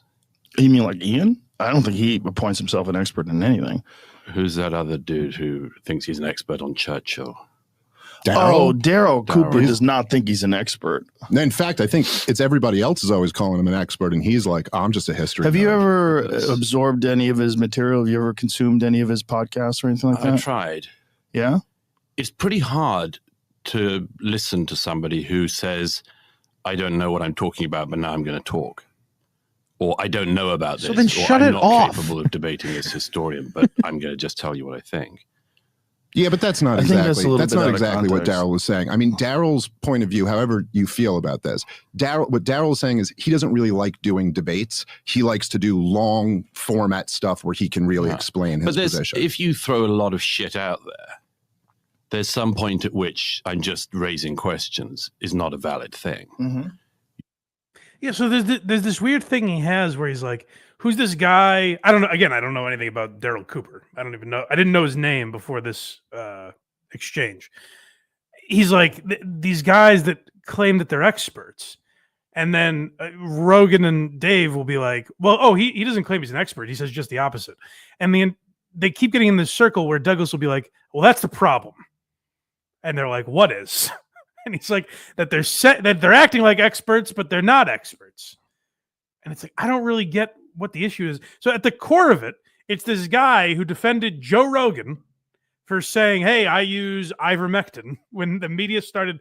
And Joe was right, by the way. And Douglas defended him and people like that.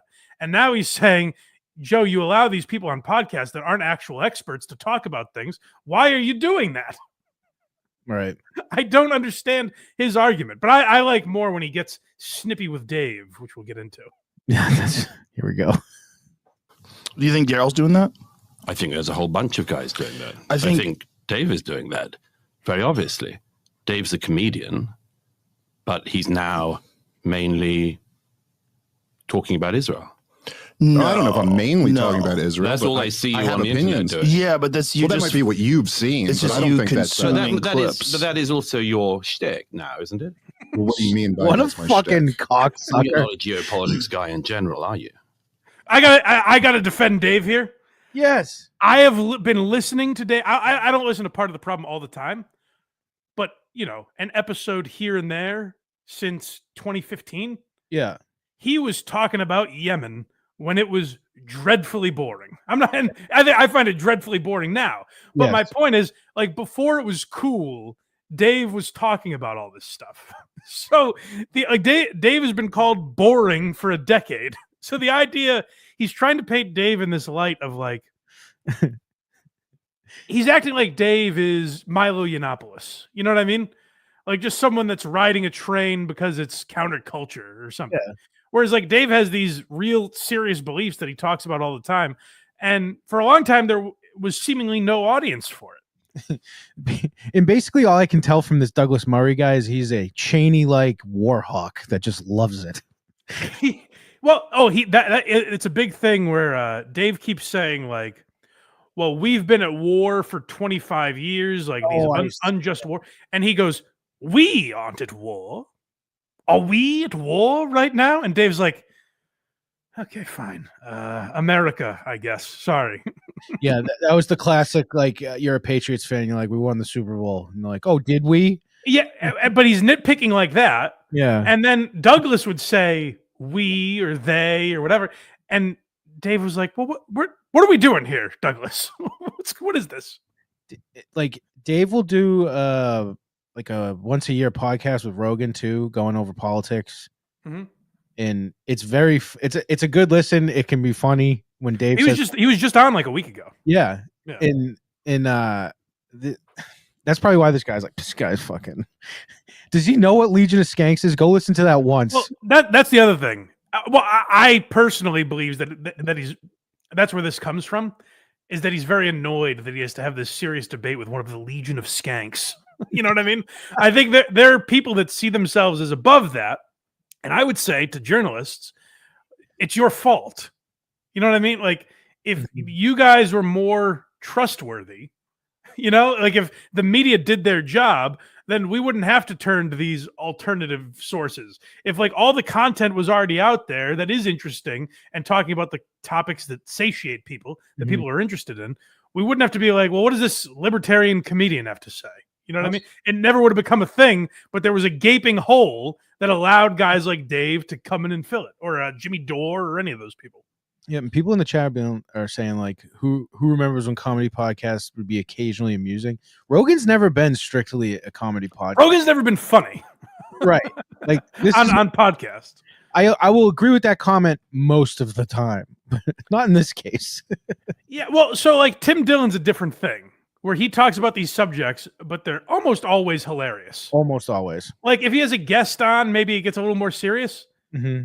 But it's pretty typically hilarious, and it's not him getting too serious about anything, even if he's making serious points. Dave's never been that, and this was my point to bring it back to the Burr thing. I don't think this is where we fundamentally disagree.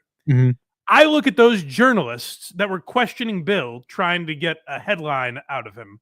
Mm-hmm. I look at them the way Douglas Murray is here, where it's like, well, you have to answer for these things you said. Now you're an expert, and we have to treat you as such. Whereas Bill's saying, "No, I fucking don't." No, Bill's being a political commentator. If he wraps those, so is Dave. No, I know, but if he wrapped those comments up with jokes and laughs and stuff, those people aren't asking Bill those questions. Well, but they're asking Dave those questions, and he doesn't wrap them with jokes. You see what I'm saying? Yeah, but he has a serious political podcast. So yeah, right. So Bill has to start a serious podcast in order to make those comments. Someone needs to dissect me and Mike's conversation on Bill Bert and figure out where the difference is. But that's what I've always said, and I've tried to get this across. There are people that don't get my point. I could be turned to agree with you. There's just a complete disconnect where we're not getting each other. I get what you're saying. Right. It's not even like a I'm mad at you or you're mad at me thing. It's like we're just not clicking on this. There's a puzzle piece that's not lining up. And for me, it's the funny. But my point is Dave's not funny on these podcasts. No. I'm not saying he's not. I'm saying he's not trying to be. He's having serious political discussions. And I don't think he has to, go back to college and get a degree in history in order to talk about these things. But Dave would go on Fox News and defend himself. That is true. Yes, that is true. But I also think there's something to be said for if you just go up to Dave on the street and are like, explain your point. It's like, no, you're the media. You come up with a point. Like Douglas Murray, if he looks at himself as above Dave Smith, then don't have this conversation. The problem is Dave's right. Dave's right on a lot of stuff. Yeah. Oh yeah. Like Dave trounced Chris Cuomo in that debate. Oh, was that awesome? It was a drubbing with video receipts and everything. So Dave is good at this. So like Dave will have that argument. But I guess my point is I think comics can make serious comments about that stuff and not have to answer for it at a red carpet event or something. People were seriously talking about him running for as president as the Libertarian Party. I don't think he should. I don't either. But so he did a podcast after the election where he kind of recapped that whole thing and talked about why he didn't. And he kind of ended it with like, and if I'm approached again, maybe I'd think a little differently about it. Like he left the door open to possibly run for president eventually. But to his credit, like his social medias and everything has blown the fuck up since that. Like I think it would be dumb of him to do. Tim Dillon teased it, by the way, on Megyn Kelly too, that he would run. For real? Well, I mean, I don't think so, because he goes, it seems like a lot of fun to run. But what doesn't seem like fun is governing. Is winning. Winning seems terrible. Yeah, basically. It's a big giant party every stop you make. Yeah. But like once you win, you're like, nah, this empty house. But the other thing I don't get, and I guess this is just politics forever, how it's always been.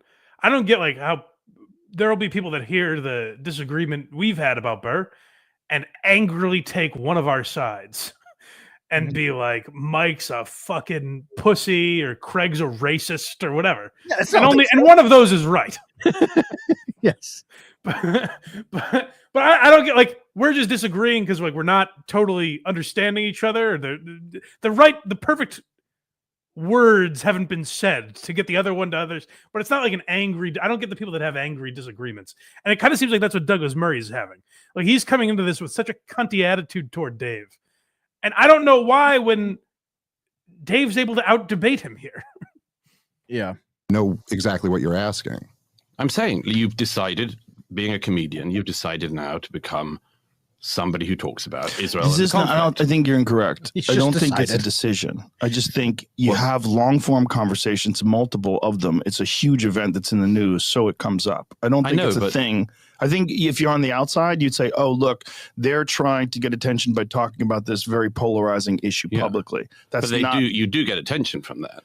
If you'd spent the last year speaking about Myanmar, you would not be on my lips. Yeah, but or a he lot of other does people. talk about Yemen constantly. He talks about a lot of things that aren't in the news. Well, I constantly. tend to talk about the conflicts that my government is directly involved in, which I think is reasonable to me. But I don't quite get, like, what's all the appeal to authority stuff? I mean, you have to be an expert? Or, No, I and think what exactly authority makes matters. you I an think expert? authority matters, and I think that if you just throw a lot of shit out there and then say, I'm not interested in the alternative views on this, and particularly when it's a counter. I have to stop him there. He's like, I'm not. He's saying Dave's not interested in the alternative review views. This guy is more so in that camp than anyone I've ever seen.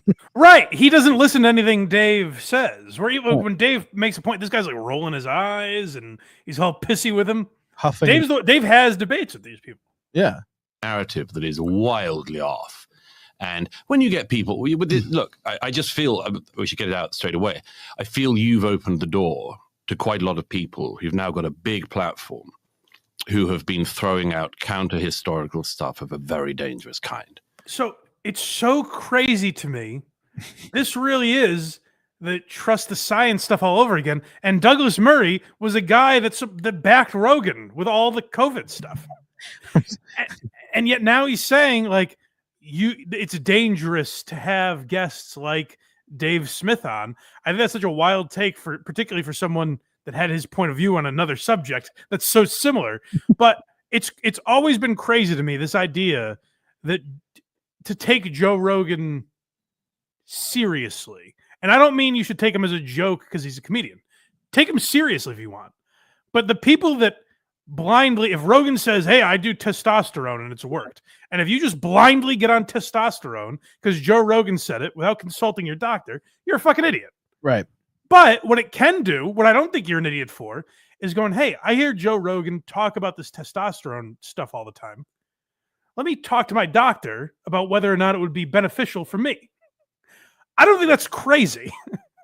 You know what I mean? Like, Joe Rogan talks about stuff, and it might influence people in the way that, hey, maybe I should check. If you just hear something and do it on blind faith, no matter who it is, no matter how many degrees they have, I think you're a fucking idiot.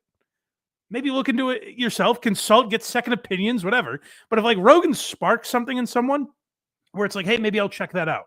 Hey, maybe I'll learn more about Israel and Palestine because I heard this conversation on Joe Rogan. I don't think that's ever a bad thing. I think what people should be condemning is anyone that just blindly says, well, Rogan says it, so I'm going to do it. I don't know that people are really like that. I think Rogan might attract people that agree with him, like every podcast does. And here's the what I really don't understand, because this has been a big debate for the last, like, 4 years. Like, oh, well, Dave acts like he's an expert. What's his background? What makes him an expert? He shouldn't be allowed to talk like this. Was Rush Limbaugh an expert in anything? I was gonna say, what does this guy need to have happen for someone to be an expert? Right, Rush Limbaugh or whoever the big voice on the left was in the 90s. You know what I mean? Like, were these people experts or were they just radio guys that built a following? Right. I don't get what you need. Like, Dave is an expert in the sense that he spends a lot of time consuming this stuff. He reads a lot about he reads books and articles and all kinds of stuff about it. And he talks about it and he gets feedback from other people and he interviews people and he listens to podcasts. And so in that way, he's more of an expert than me, but probably not as much as a historian with 50,000 degrees. He's somewhere in the middle of those two, maybe. Probably closer to the expert. But who gives a fuck? Like, he's just talking about it. It's the same as, like, hey, Stephen A. Smith never played in the NBA. Like, so what? He's allowed to talk about it. Who gives a shit? Right. You never fucking sold out the Boston Garden for stand-up, but we're not allowed to talk about it now. Right. It's silly. But I think people do get that, and all because people will say, like, "Hey, you're making fun of Chris D'Elia. I bet he sells a lot more tickets than you could ever dream of." Yeah, obviously. That's how I know who he is. I think he was obviously he's a more successful stand-up than me. That's crazy. Of course. Yeah, and here's a next clip where Douglas Murray is just more of a cunt talking about Rogan's platform. It's like, you're fucking on it, dummy. Right. Do something about it. Say something. Fucking God. I probably agree with him on a lot of stuff. So I listened to Dave's. That's the thing. He's not a crazy extremist one way or the other, which is why I was kind of like disappointed in what I was hearing from. Because I heard Dave did like a recap podcast on Part of the Problem. And he's like, I thought it was a pretty insane strategy to come into a debate with me and spend the first 40 minutes bitching about the fact that he has to debate me. Like, that's very strange. It's because he knew it wasn't going to go well. Evidently. At some point, you're going to lead people down a path where they think that's the view. And that's horse shit of the most profound kind. Oh, my God. I don't think that's what he's trying to do. I think that's exactly what they're doing. And the problem is that because your own platform has come about because you're a very successful comedian and much more, and you do ask questions. And it's funny that he's not pointing the finger at Rogan at all. He is right now. No, but he's blaming Rogan's platform. He's saying you should have, but like Rogan speaks this way about all these issues. Well, Rogan has all these people on his platform. Those people speak, and then people go, "That's bullshit," or "I like that." Right. And this guy's currently on that fucking platform. That's what I mean. Is he's like dancing around the fact that he thinks the same of Rogan as all of these people. He's like, hey, you should use your platform to have more diverse voices on. But he's not saying, hey, Joe, you speak like an expert on a lot of subjects that you're not technically an expert on. Douglas Murray used the word weird in an infuriating amount. I think that's weird to come on and do. Yeah. But like when they would nail him down on a point, Dave would be like, so what do we do? What do we do about this? Like, I'll agree that I'm not an expert. I'm just a comedian, whatever. And he's like, I just think it's weird. Don't you think it's weird? And Dave's like, okay, so what? I'm having people tell me to watch my blood pressure. I just had it checked. I'm good. Yeah, try and simmer down. Have a little fun with this. Like, I hate people that do this so much. You go on, have the conversation, or fucking don't. Don't bitch about his platform when you're on it. I don't get. I mean, to a much different degree, it's what we were talking about with Anthony Jeselnik or Sam Morril a minute ago, where they're like, podcasts are lame, and it's like, well, you're on a podcast, so right. I don't get what you're doing. Like, Douglas has the chance to get his argument out there, and by the way, if Dave's not an expert, fucking trounce him right here. Do it. Expose him for the idiot he is. You have that opportunity. And he actually looks very bad because Dave's running circles around. It's like, smoke him right now. Come on. Yeah. Let's see. But there are a lot of people who have come along, partly I think because they've come on this show, who have come along and they've decided, I can play this double game. On the one hand, I'm going to push really edgy and frankly sometimes horrific opinions.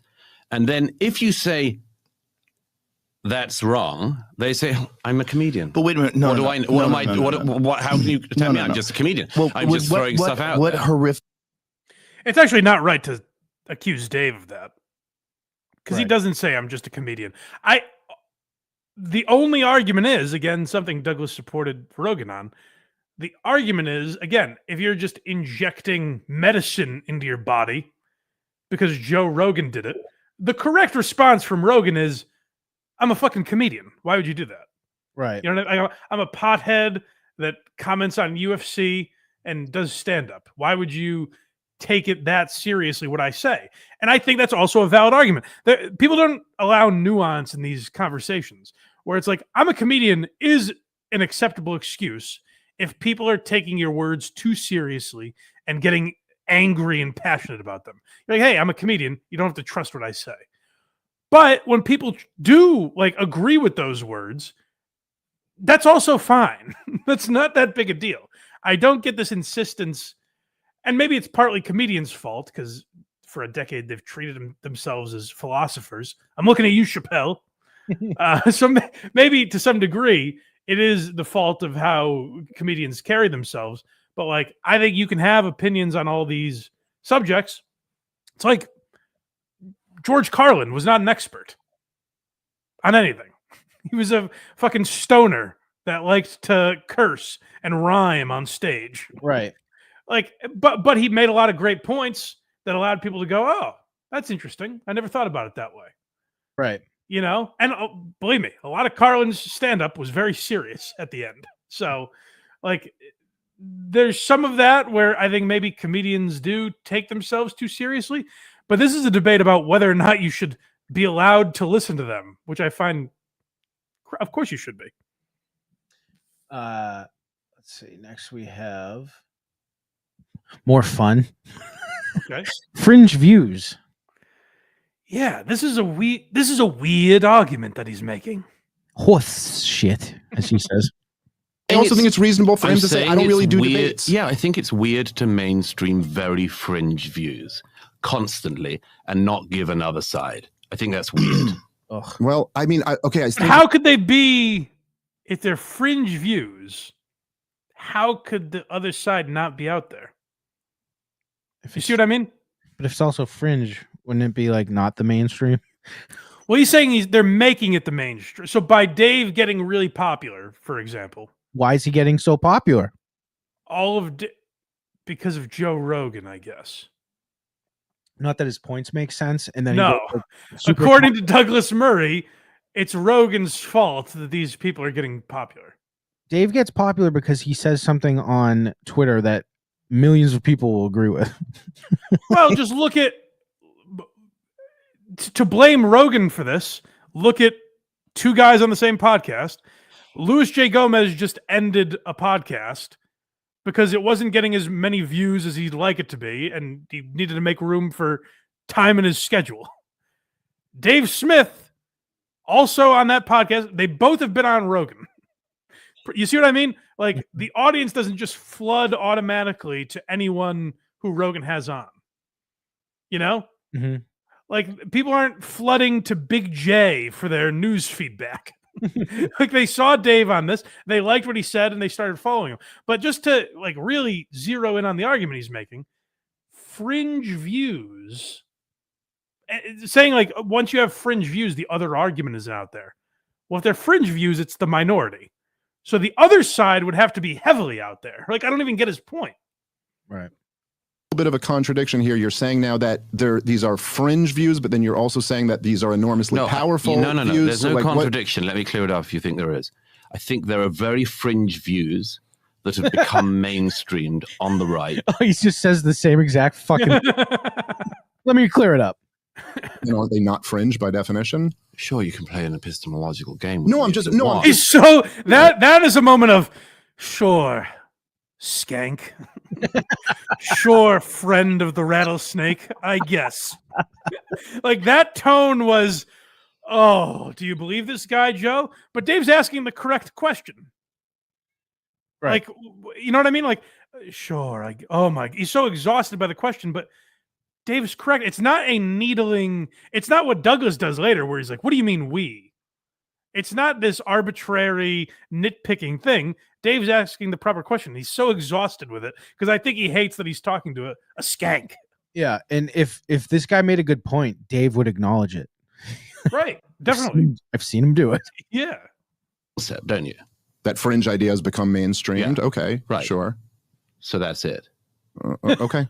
I'm not exactly sure. So you're saying that Joe shouldn't have Daryl Cooper on? I'm saying that he should debate. That there will have that if you mainstream very, very fringe views, which are easily able to be debunked, if you mainstream them, at some point that view that was so fringe will be what eager, very disconnected, unhappy people are going to start playing with too. Okay. Yeah, but I don't really get, so what, you know? So they say something that a bunch of people agree with. All right. But even if it's wrong, so more people are going to be wrong about this issue. I don't get it. You know. This is our last clip here. It's a shapeshifter. Yeah, so this is the one this is the clip that was part of the clip that was really going around. There's a 6-minute version of this that everyone was tweeting out, but I just picked the cuntiest moments from Douglas. No, but okay. So this is my point about jelly. It's a shape-shifting thing. Comedian or historian? He's not a comedian. Historian or podcast? They're talking about. He's not insulting Dave Smith. They're talking about Daryl Cooper, but Douglas is talking about Dave Smith. Yes. That'd be great if Rogan was like, "This guy's a comedian." Shit, I didn't even know that. Doesn't claim to be a historian, but he's pumping out tens of hours of neither history. does Dan Carlin. He doesn't claim to be a historian either. You see my point about the move. It's like So he ignores that because he likes Dan Carlin, evidently, or doesn't have a problem with Dan Carlin. But that's a perfect point to be like, Dan Carlin is not a historian. He didn't work in any field that I don't know this about Dan Carlin. I'm just guessing. He didn't work in any field that allows him to do that podcast. He's just a guy that's very interested in history and talks about it very well. Mm-hmm. And Douglas just blows right by that as if it's not a valid point. Because it goes against his argument. Right. He's very good at being like, I'm going to talk about how much Dave sucks and he shouldn't be talking to me. What stuns me is the COVID thing. Is that he backed up Joe's right to talk about ivermectin and have these vaccinologists on and talk about all that kind of stuff. And he said it's crazy what the media is doing to try and villainize Joe Rogan. And then it's crazy he doesn't see he's making the exact same argument. You know, Nicola, the woman that always listens here, yes, is apparently a Douglas Murray fanboy, dude. Oh, what is she saying? I've just noticed throughout this whole thing, she's like, no, this guy's awesome. Well, but that's kind of the point I'm making is like, he seems like a reasonable guy. It's crazy he doesn't get that he's making an argument he fundamentally disagrees with. Correct. To move. No, I don't. Where you say, hang on, you know all about this as well. You say, That's him school, like, and you know, that's like when you're at your friend's house and you're kind of both getting in trouble. Yeah. You know what I mean? Yeah. Where it's like, and you're part of this too, Buster. Well, I wouldn't have done it if they didn't make me. Historian, but I'm going to spend my time talking about history. I'm not a journalist, but I'm going to spend my time talking about this thing. I'm not an expert on this, but I'm going to spend my time talking about this thing. It's a weird move, yeah? No.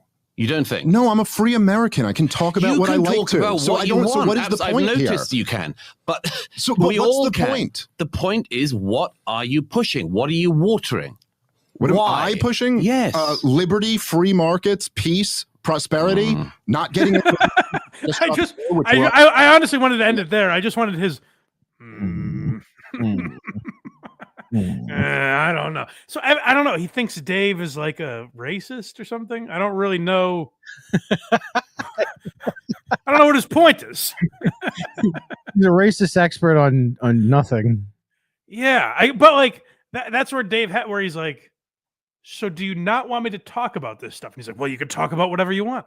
See, I've never understood that, where guys with podcasts, yes, they talk about this stuff seriously. You know, and I'll even say this, they may talk like experts that they aren't, you know, like they may talk like they know to a degree that they don't, that they aren't able to say. That's what everyone does. You know what I mean? Like, that's what, if you think you're right about something, that's how you talk about the subject.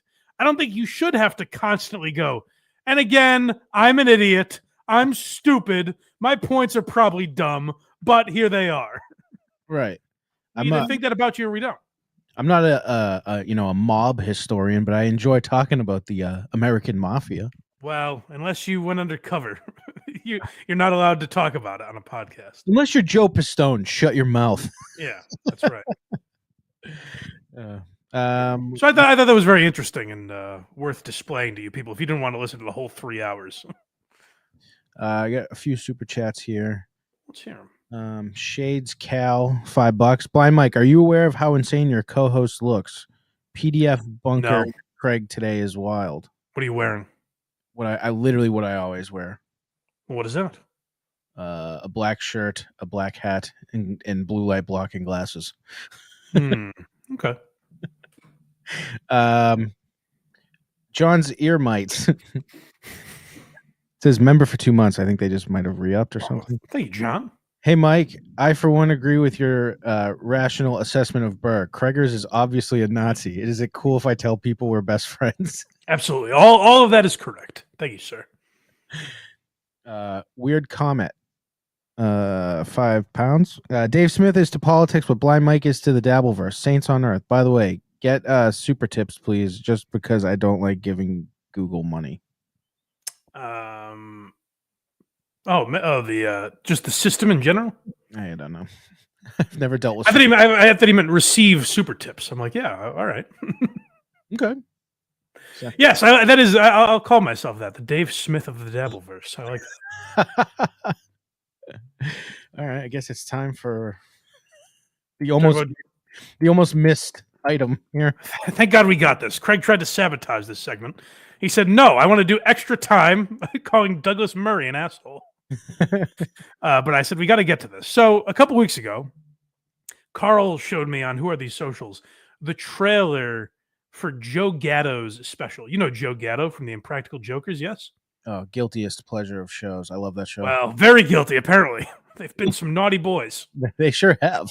Speaking of Legion of Skanks, I forget if it was Dave Smith or Louis J. Gomez that said on this week's episode, they're like, so are we Sal's least toxic friends? Like, we just say this shit. We don't actually do it. That's hilarious. Yeah, so I don't know. Here's what's weird about the allegations against Joe Gatto. Mm-hmm. To me, mm-hmm. and I know I sound like a broken record, but to me, they don't seem like sexual assault, right? They seem like a girl. Here's what I see it as. Yeah. Some girl of age was messaging him, he is divorced. Right. Said, or is not now, but was at the time. He was separated at the time, I think. Yeah. So they meet up, they start talking, they took a picture. She starts flirting with him in the DMs. He invites her to his hotel room, which, come on. And he bit her butt. It bruised a little in the sex. Yeah. So I don't know. That's about what I know about it too. If there's details we're missing, feel free to let us know. Yeah, please. It didn't seem like a sexual assault case to me until here's where I get very confused. When a guy like Joe Gatto, and this is what we talked about with Chris D'Elia, when Joe Gatto comes out and says, I've been a very bad boy, I'm going to rehab, then you're like, well, wait a minute. You know what I mean? Like, is there something else here? What's going on? See, I take that as his like publicist being like, you need to do this. I guess, but I think that's a huge mistake because to someone like me, maybe this isn't the general consensus. That to me says like, oh, I guess he's guilty. And real quick, before we get off this subject, and this super chat makes no sense. Dang Lizard, £5. The argument is putting fringe views on JRE makes them seem like they are largely accepted, more sane and real than they are. Still tend to disagree. Yeah, who cares? You know, anyone from across the pond seems to like this Douglas Murray guy. But I don't think Douglas Murray. I would probably like him in a different context. Maybe. You know what I mean? Like he seemed like an interesting guy, and not totally. There are times where he is joking with Dave a little bit. He called libertarians the bisexuals of the political world, which was fun. Funny. That's very funny. And Dave goes, "I'm actually a happily married man," and Douglas goes, "That's what they all say." So it was a fun. There were fun moments, I guess. But yeah, I don't get the idea of like condemning someone for talking out of their ass. I think it's allowed, you know? Yeah. All right, but so Joe Gatto. Rapist, not, who knows? I'll tell you what he is guilty of. He owes a lot of people their money back for this comedy special. Because I'm not even saying he was unfunny for all of it. I think what's clear here is Joe Gatto is a guy that got into stand-up and rushed it.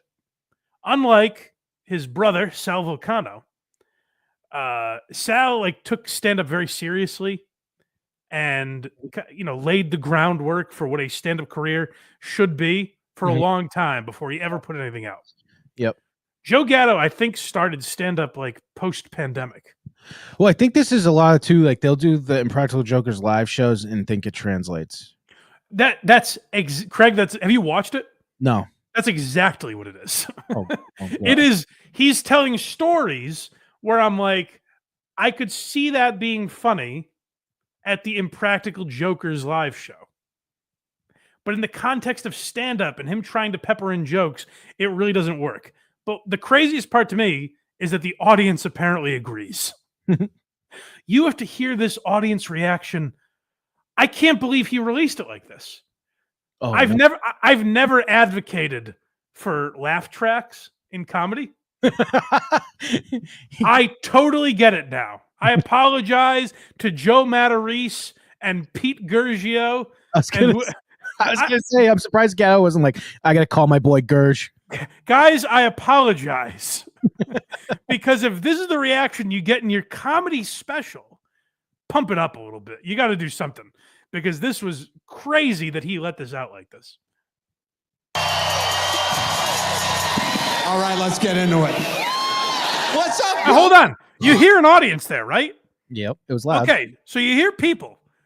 Because you're going to question that as this goes on. Long Island! As Chris Rock always said, or I think it was Chris Rock. I better be Chris Rock because I think it was definitely a black comedian. Said you got them for 5 minutes and then your fame wears off. Right. Yes. Boy, is this a great... he's never seemed wiser, Chris Rock. Because I never really believed that. I was like, yeah, people come to laugh at Chris Rock, you know? Yeah. But this is a real test of that. Huh? I had to come home. Had to come home for the taping. Had to come to my hometown. Loud again? Raucous. Some of my friends here because, guys, I've been around the country and there's a lot going on. Let me tell you, there's some towns made me miss Long Island. Appleton, Wisconsin, you been? What? Don't. Whitest place I've ever been. I don't think they ever got the diversity memo. It was like I jumped into a bowl of milk and I was talking to marshmallows. That's how white this town was. Okay. You ever get like a new coloring book and you open it? That's it. That's Appleton, Wisconsin. And I'm getting older, you know. You notice more stuff annoys you when you get older, you know. I'm 47 now. Yes, thank you, I made it. I mean, I know what you're thinking. That's it? Oh my God, you look terrible. Real diminishing returns on the laughs here. Yeah. By the way, do we just not know where any of these clips end? Because I got the timestamps up to my left. All right, thank God. All right. Whistle was but you hear like he's there's weird stuff with his breathing going on, and you hear the raucous crowd at the start is already starting to dwindle a bit, but we haven't gotten to the craziest part yet. Nice try. I know what we get it. That's okay. I've seen myself in high definition. First clip. Yeah, so he's getting laughs. So maybe the 5-minute rule is still in play here. It sounds like he's getting laughs so far. The jokes aren't there. It's clear. I'm not saying Joe's like unfunny. It's clear he's 2 years into stand-up, you know? Right. This is where Brendan Schaub fucked up. And I think Joe Gatto's a funnier guy than Brendan Schaub. But Brendan was like, oh, Showtime's offering me a special. I'll do it. Joe, for some reason, put this on YouTube. I don't... Yeah. He didn't have to release this. The bigger problem for Joe than Schaub is he has stage confidence because of the touring with his boys. Right. Yeah, he feels I could do comedy because I basically already do it. Right. You know, I took her into the shop. I started upstairs. I went to the dentist, okay? So they take an x-ray of my teeth. And yeah, multiple teeth. That's how it works in English, ma'am. I'm sorry to offend you, Miss Grammarly. We put an S on it. Okay, so now, I don't know if you can tell, the audience is kind of like, huh, okay. All right. Teeths, yes. That's funny. And he's having an exchange. He's like, oh, did I offend you? You know, he's wait, if it's too hot now, just wait, buckle in. If that offends you, it's about to get crazy. It's like no one was offended. It doesn't make sense. It's already plural. So taking a look at the picky pick of my teethy tooths, okay? Oh, Joe. Ooh, boy. You know what it is? That plays on his television show. Yes. Here's what there's a lot of. It would be funny, and I think you'll see a couple examples of this. It would be funny if he's whispering it into Q's ear to say to somebody else. Correct. You know what I mean? Like, hey, go up to this fucking waiter and order this ridiculous item. Whoa, okay, now that'd be absurd. But him just presenting it as comedy, you're like, what? And you hear the audience already starting to drift out, like, your teeth and you. How did we get here? What just happened? Next we have checks. Okay, yeah. So he's talking about going to the bank. And I want to say real quick before this starts, we heard some laughs in those last couple clips. We are now hitting the 5-minute mark. Well, let's see if Chris Rock's rule of thumb holds true.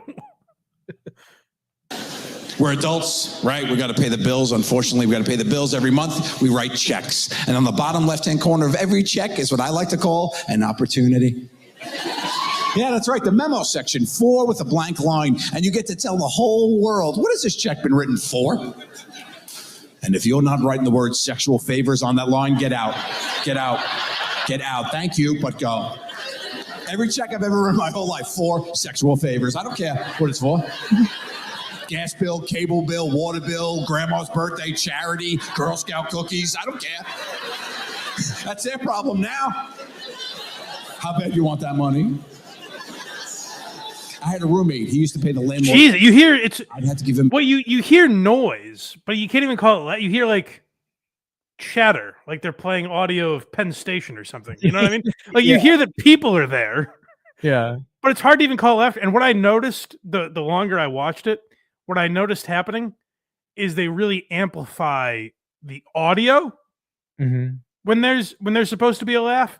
So you'll hear noise, but it's not even necessarily laughter. And one thing that Joe is good at is he knows comedy well enough to be like, I'm speaking in the cadence of a joke. Right. You know what I mean? So it's like sexual favors, you know? And everyone's like, okay, there's supposed to be something funny here. But again, it's an example of like, okay, if Murr has to go into the bank with a check that says sexual favors on it, maybe that would be funny. A 50-year-old man going like, wouldn't that be crazy? Is kind of like, I guess. Yeah. Who the fuck still writes checks? Oh, that's another good point, but check for my half of the rent due. $725 for sexual favors, okay? And he would have to go deposit it in the bank in person. It was before the apps. He'd have to wait online till they said next and be like, good afternoon. I'd like to deposit this check I received, $725 for sexual favors. He begged me to stop. He's like, Joe, stop. You got to stop, dude. You have to stop. My picture is up in every branch across Manhattan. Stop. I was like, fine. So one month I just wrote 4 butt stuff. It's rough. But it's getting like as it goes on, there's fewer and fewer laughs, and it feels like there are just people that are like, oh, I'm supposed to laugh here. There are 4 people laughing at a time. But remember, The Rock is like, even if you hear a couple laughs, remember how amped up everyone was a couple minutes ago? Yes, I do. Yes, and now they're like, oh, geez, this is all he has. Oh, man. This makes me I'm not going to defend this guy. You know, he is a rapist. Yeah, there's 4 people. I like how that one was not. This next one's titled "No Reaction." Well, you know, that one was not a reaction. Yeah, but what I noticed, so I looked at the comments to see what the feedback was. Mm-hmm. I think there are, and this is probably the people laughing at Joe's jokes. I think there's a big Impractical Jokers crowd there. For sure. That's just like, we just want to see Joe be silly. It's not a stand-up audience going, what the fuck is this? They're going to defend Joe, blindly, like some might, defend Bill Burr possibly. Definitely. So this one is no reaction. Oh, okay, let's see. Maybe I'm wrong about this one. Well, let's find out. I like to collect other people's business cards and give them out as myself at a later date. I've been the CEO of some major corporations. Ooh. Oh my God. Public restrooms are a good time. Oh my God. That's it. There's no joke. That's just an observation. The segues are also he has no ability to segue from topic to topic. Oh, this section that's already no reaction. This segment is so long. Go back a little bit. I want to hear that. Like, I think that was supposed to get a laugh. That like public restrooms are a good time, and he, I guess, saves it with there's no segue there. But like, this is rough. Just no one reacted to it. It's tough. I like to collect other people's business cards and give them out as myself at a later date. I've been the CEO of some major corporations. CEOs give out business cards, by the way. I feel like that could have been a bit, but he. Hi, I'm Mark Zuckerberg. Here, take my card. This is disappointing. Public restrooms are a good time. That's it. There's no joke. That's just an observation. We could tell. In the stall, I like to leave the door unlocked. Not open. Unlocked. Just to invite a little bit of mystery and danger to the party. And I'll just sit there waiting. I've set my trap like I'm trying to catch a raccoon out by the barn. Inevitably, somebody will open the door and I'll go, oh, you made it. I could begin. Oh my God. God. We know the urinals are weird. We can make them weirder. He talked them out of laughter. Where some people started laughing and then it just dies dead because they're like, oh, we're still going with this. Oh my God. It's really rough. And now because I'm hearing it in my headphones, I'm like, the noise is louder, but the laughs aren't, if that makes sense. What I'm noticing with the headphones on is you can hear like smatterings of laughter, but now you can hear each individual laugh. Yes. And it's like there's noise, but the same as, tell me if this makes sense. If we stop talking right now and you're watching on YouTube, there's still technically noise happening that's different than if you paused it. Right. And that's what a lot of it, where it's like there's noise. Mike, you're looking for ambient noise. Yes, ambient white noise. Yeah. Title of this episode will be ambient noise. Yeah. 3 levels of awkwardness, okay? Level 1, super easy, okay? Don't skip the empty urinal. Stand right next to the fella and just snuggle in while you're taking the peeps. Bonus points if you whisper the word impressive. Level 2, step up to the plate, take out your wiener, scream and start taking pictures of it.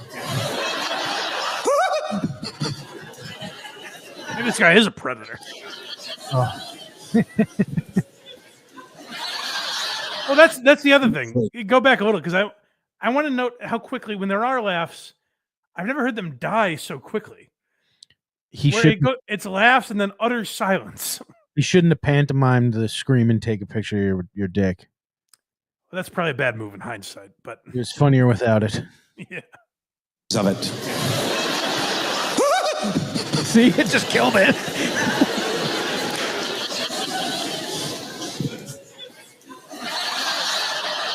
Level 3, the Joe Gatto level of awkwardness, the masterclass, if you will.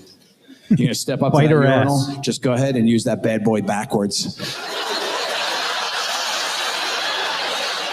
Well, it's a reaction, I guess. That got at the end there, him shitting in the urinal, I guess, got a reaction. South Park did it. But there's more like dead silence in this special that I was stunned by. And he put it in the trailer, which was weird. Oh, really? Yeah, I think we're getting to those jokes that are in the trailer. We have drugs. Yeah, by the way, something to be said about drugs. Chris D'Elia doesn't drink or do drugs. Joe Gatto doesn't drink. Maybe have a vice, you know? That's all I'm saying. Trump doesn't. He's the man. Sure. That is, you know what? That example is the opposite of the other 2 guys we mentioned.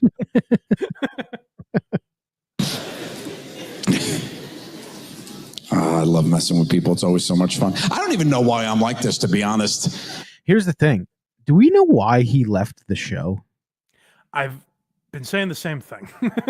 So I always assumed it was this, that these whispers were out there and he's like, I'm just going to bail to, you know, for the betterment of the show, I guess. But he started doing stand-up because like right there he goes, I love messing with people. That was your entire show. Why would you leave it? I never understood it because he's like, I need to leave the show to focus more on my family. But I was like, you're going to leave a job for the... Yeah, because you would record that show like a block away from your house, I imagine. Yeah, I never quite understood that, but I can't blame drugs. A little bit of backstory for you. I never tried a drug, a cigarette, or even been drunk in my life. And I know what you're thinking, how the hell did this happen? I don't know.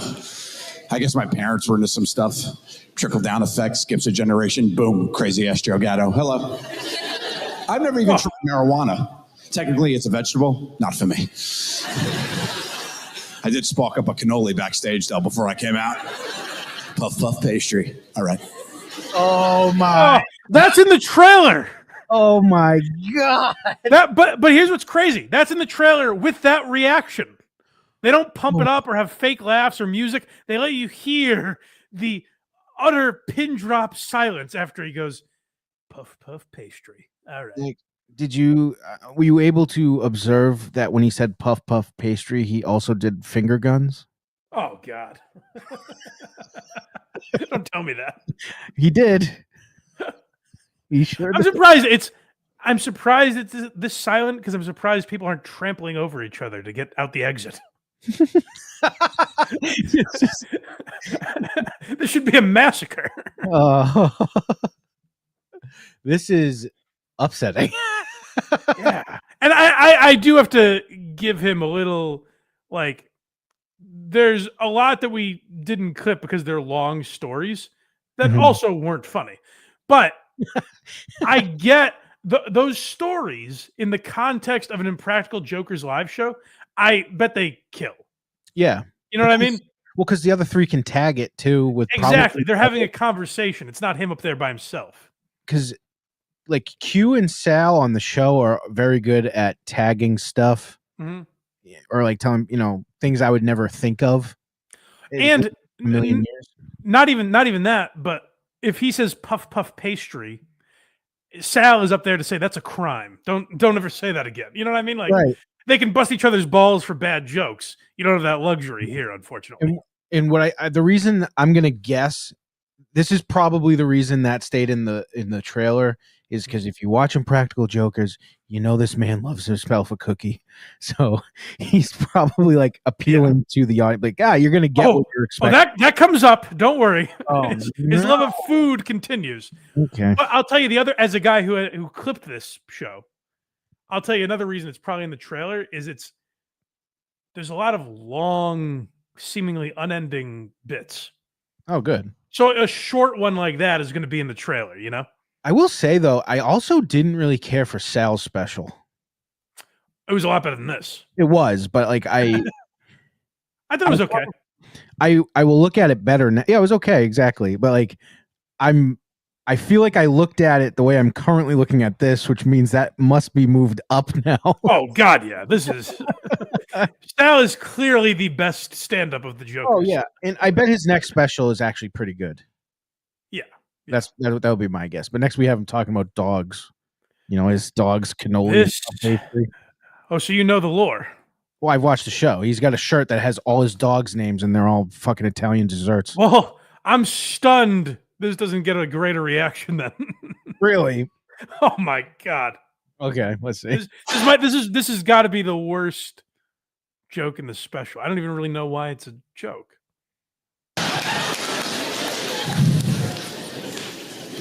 I don't really have a body built for sport. It's built more for pastry. That's why all my dogs are named after Italian pasta dishes and desserts. That's what makes sense for me. You know what I'm saying? Yeah. All my hey, something we know. All right. As my rescue, I got so many dogs. It wouldn't make sense if my dogs were named any other way. Like if my dogs were named after exercise routines, it's off brand. I can't be like, yeah, these are my dogs. Push-ups, sit-ups, treadmill. Oh, hold on. Let's languish in that for a moment. I don't want to. This sucks. No one names their dogs that. He did. Hey, guys, it'd be crazy if I named my dog Push-Ups. Yes. Well, what about sit-ups? It would also be crazy if Tyron Woodley named his dog Push-Ups. It doesn't. It would be crazy if anyone named their dog that. It's stupid. It's just so dumb. And I can't be like, yeah, these are my dogs. Push-ups, sit-ups, treadmill. No. I got cannoli, biscotti, spumoni. No, those are Von Miller's dogs' names. Push-ups, sit-ups. Von Miller? Whatever the fucking name. Yeah. Linguine, ravioli, the brother and sister fettuccine Alfredo. Cupcake, broccoli rabe. I got them all. Hold on, Cupcake? Is he naming his dogs or the Baldwin's kids? Cupcake is not an Italian pastry. Was that a joke, though? Well, no one laughed, so it was probably as close. Go back. Let's find out. It was as close, or no one was giggling. Yeah. Linguine, ravioli, the brother and sister fettuccine Alfredo. Cupcake, broccoli rabe. I got them all. And I got... That was just a joke that fell flat as fuck. Well, I don't get the joke. He's just making a joke about the way he names his dogs. That's just what it is. It wasn't funny at all. No, I get that, but you're saying broccoli Rob isn't a real... That's different than all the other names? The other ones were actually his pets' names.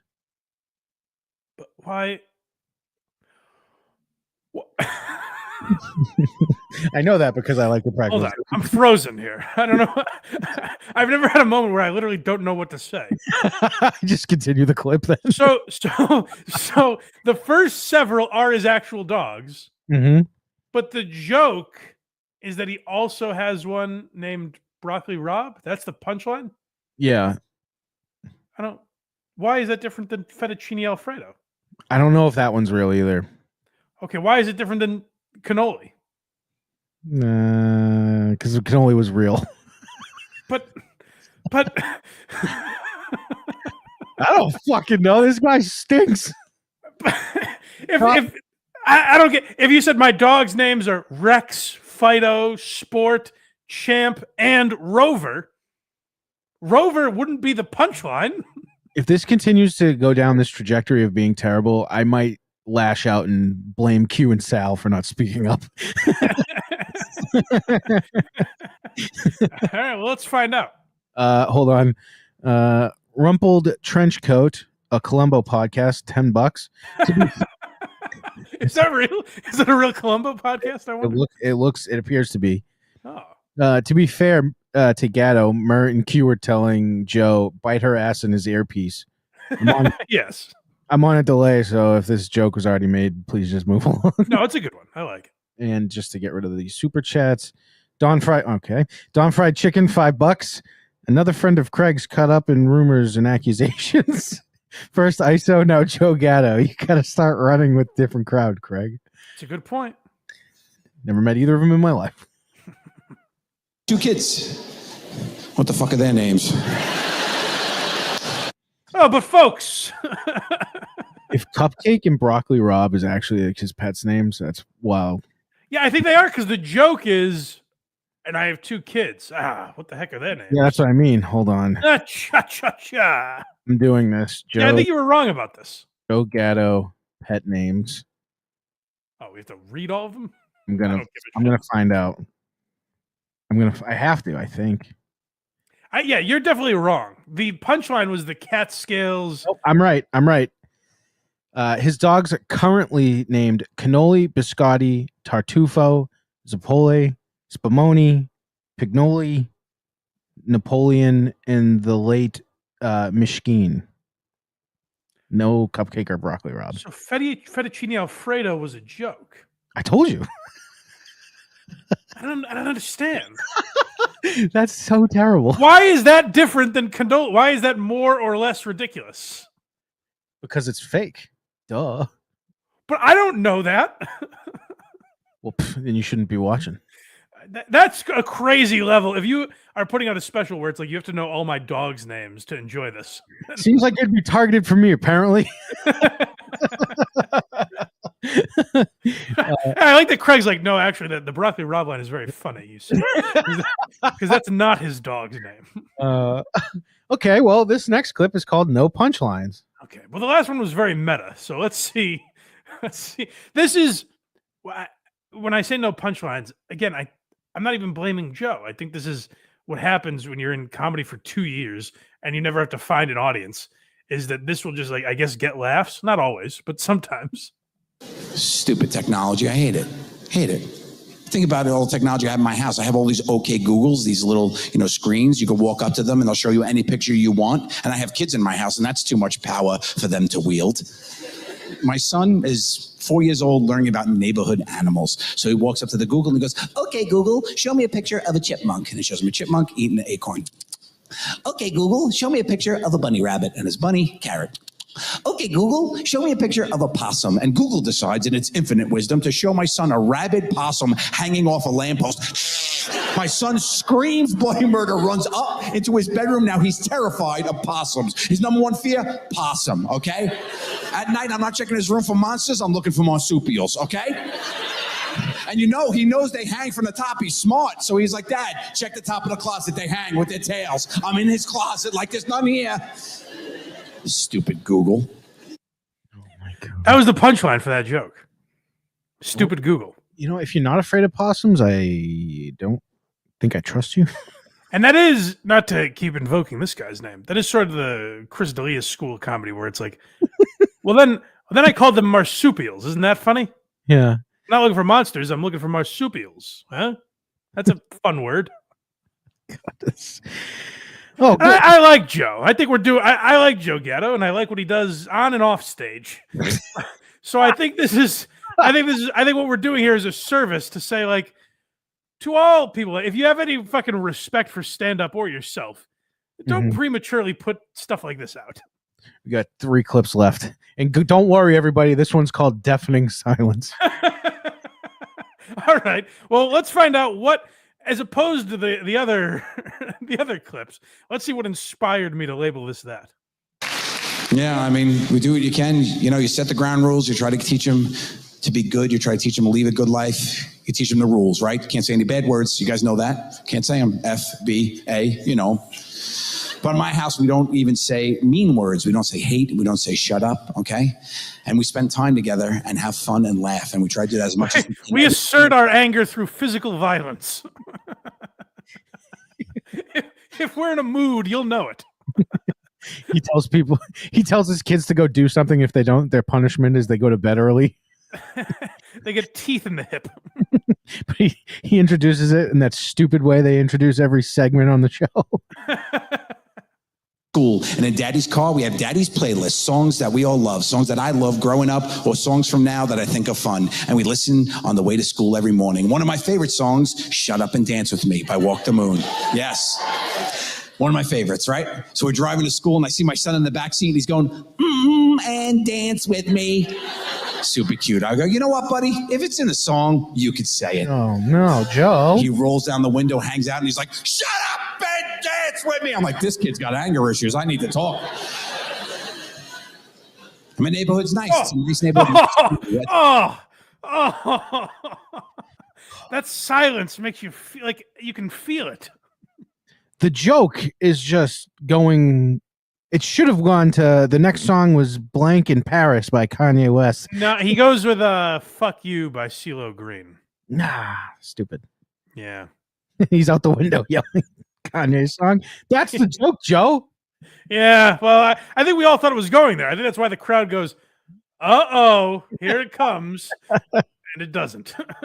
School drop-off, all the kids, when they get dropped off, all the teachers are waiting outside to greet them. The principal's there, everybody's there. "Let's have a good day. We're going to do it." All that bullshit, So they're all there hanging out. And we roll up, and we're rolling up to the school, and another song comes on the playlist. One of my other favorites, "Forget You" by CeeLo Green.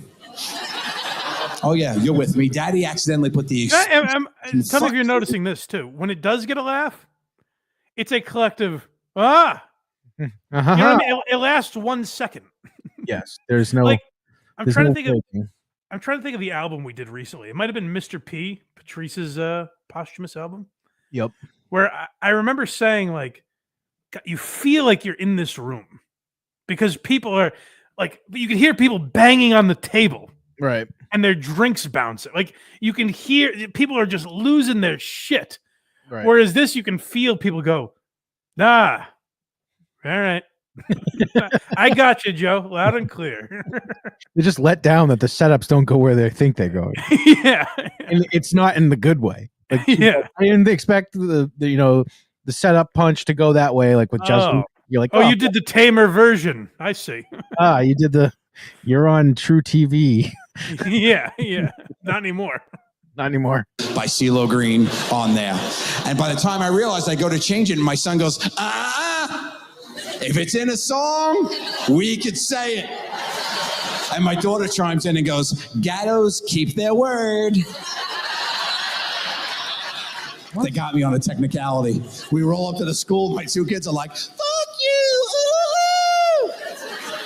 Oh my God. I got an email from the principal, conference requested. Oh, holy fuck. The audience was like, all right. And then he does a couple more tags, and they're like, okay, yeah, no, let's move on, huh? Ooh, that was truly god awful. Oh, it's tough. Like, it's not even the content that I'm focused on. It's the audience reaction that it makes me feel like bad for him. But he must just have such a different perspective. I don't know how you put this out without making some adjustment to it. I don't know. God damn. I'm going to have to watch Practical Jokers just to regain my... Cleanse your palate? Yeah. I think so.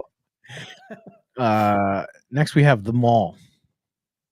All right. Let's hear about Joe's trip to the mall. Here's where the punchlines really do shine. This is some intricate writing that Joe has done here. I'm in the Birmingham, Alabama mall, okay? Yeah. Like, think about the nicest mall you know, okay? With the shops, the food court, all that nice stuff. The nicest mall you know. Take it. Put it in Stranger Things in the Upside Down. That's where I was. It was the jankiest, weirdest mall ever. They weren't even real stores. They had knockoff stores. Feet lockers. Oh, did they, Joe? 42. Abercrombie and Bitch. Not you. I'm sorry. Why'd we lock eyes? My apologies. Thank you for coming. Be kind. Love you. Here's my room key. I was like, all right, well, I'm not going to do any shopping here. The stores are terrible, but the place was filled with fans, and I love my fans. So that one went a little long. I know why I forgot. I left a little extra in there to hear the utter silence. Like sometimes, could you go back? Could you go back just a little bit? Because I want to hear that again. Where like sometimes comedians have a tough time talking because the crowd is going so crazy. Yes. Where it's like they won't even hear me if I talk. This is the direct antithesis of that. I want to hear that again. I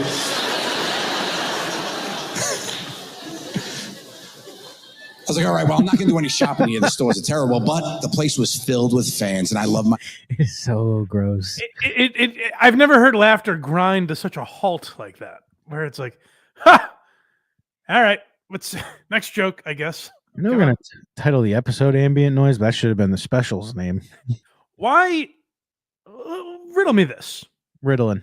If you've got a knockoff store and you want people to think it's the original version, why would you name it Abercrombie and Bitch? That's what just because it rhymes? That was just the worst joke I ever heard. It's funny, you see, because bitch that's an inappropriate word to have put in the title of your clothing store. I guess you're right. When you're right, you're right. But I guess I'm asking, why would the mall allow that sort of activity? This is our last Joe Gatto clip. Man, it's currently paused on the theater is giant and full. Well, that's what I hope that's coming across, where it's like, Mike, you're overreacting. Some of these are getting a couple laughs. Hey, and credit to him for not juicing the laughs, I guess. I'll give him that. I guess credit to him. But it made me uncomfortable watching it. Just watching someone you used to watch on TV die. But here's what you do when maybe your special isn't getting the reaction you expected. You make it about this. You pull a Carlos Mencia at the end. Oh, God. Been very fortunate that I'm able to go around and bring some laughter and joy to people, especially when we need it the most. So I'm up here to remind you guys, sometimes life sucks, suck harder. That's it. Hang in there, guys. It does get better. And I want to appreciate that and let you guys know if you need some laughter tonight, I hope I was able to give that to you. And want to remind you, you got this. Stay strong. Now listen to that reaction compared to every other one he's gotten. Well, that was atrocious. But that gets a reaction. That's when you tell how many people are in that fucking room. He's showing them. He's not hiding the fact that this isn't a comedy club of 5 people at 1 a.m. Yeah, I give him credit. Credit, I guess, is that the word I'm thinking of? Yeah. But that reminded me. The reason I said Mencia, if you don't get the reference, is Mencia had a special. I assume it's Comedy Central special. That's definitely where I saw it. He ends it with like he gives this rant about like humanity and how we're supposed to treat each other, and then I believe the last line is, "But sometimes, man," and then he walks off stage, and then we're all supposed to think like, "Oh, what was he gonna say?" And that's kind of one of those moments where it's like, "Hey, maybe I'm not killing with laughs, but I made you think, didn't I? I brought positivity into the world, and I made you question what the fuck you were doing here." We got a super chat again from Rumpled Trenchcoat, a Columbo podcast, $5. Yes. I'm not sure how I feel about my podcast name getting a much bigger laugh than my super chat. No, it's not your name, sir. It's that you're doing a Columbo podcast because a lot of people suggest to me that Columbo should be the show we do after Quincy. And I've always said it seems like too much of a similar show. So to those people that are fiending for Columbo, I say go check out Rumpled Trenchcoat. I want to do Columbo so bad. But it just seems like too much of the same show. Exactly. We'll nail it. You know? We'll nail it. That's fair, I guess. Yeah. You want to do that or Bill Engvall? I kind of want to do Bill Engvall. I did too. That might be one we do one episode of. I could see bailing on that pretty quick. We could attempt a season. No, because that was probably like 22 episodes. We could. No, it was on TBS, so it was probably less. It was like 15, maybe back then. Yeah, maybe. Because like now it's like 8 to 10. Yeah. Back then it could have been quite a bit. Yeah. But I apologize, Rumpled Trenchcoat. No besmirching of your, I'm sure, fine product. That's right. All right. Shall we get out of here? I think we should. Go to verygoodshow.org where you can support Craig. And even though he wasn't in the Mafia, he does a Mafia podcast. No? No? You don't do that show? Rubbed Out? Yeah. That wasn't a Mafia podcast. Wasn't it? No, it was just about murder. I can never keep up. Who cares? Which we haven't done in quite a bit, but I'm trying. That's why I haven't brought it up. He doesn't do a podcast. Never mind. No, but I think I'm going to be having it come back soon, potentially. Well, go to verygoodshow.org and pay him for something he might do one day. Yeah. Very good show still there, sadly. Okay. Very Good Show limps along. Yes, it does. Go support the boys. Support Very Good Show. I assume Casey and Electra are on after this? Oh, boy, are they. And I will be joining them at some point. Really? Yeah. Hey, watch out, everyone. Keep the kids out of the room for this. Craig's about to lose control. I'm going to get the timestamps put up, the show audio put up on Patreon. I'm going to eat myself a sandwich, and then I'll be on. Oh, okay. Spoiling that. Usually that's a big topic of conversation when you're on there. That exploded last time. Craig going to eat. I was like, guys, I need to go get my pizza. All right, so go check them out. They'll be talking to whatever his name is. This guy. Some dude. And go to, despite what people will tell you, it's blindmike.net is the website you should be going to. Blindmike.net. And that's to find all of our links, whether they be the free ones, Apple, Spotify, wherever else you get podcasts. Watch us on YouTube every Sunday at 10 a.m. We are live.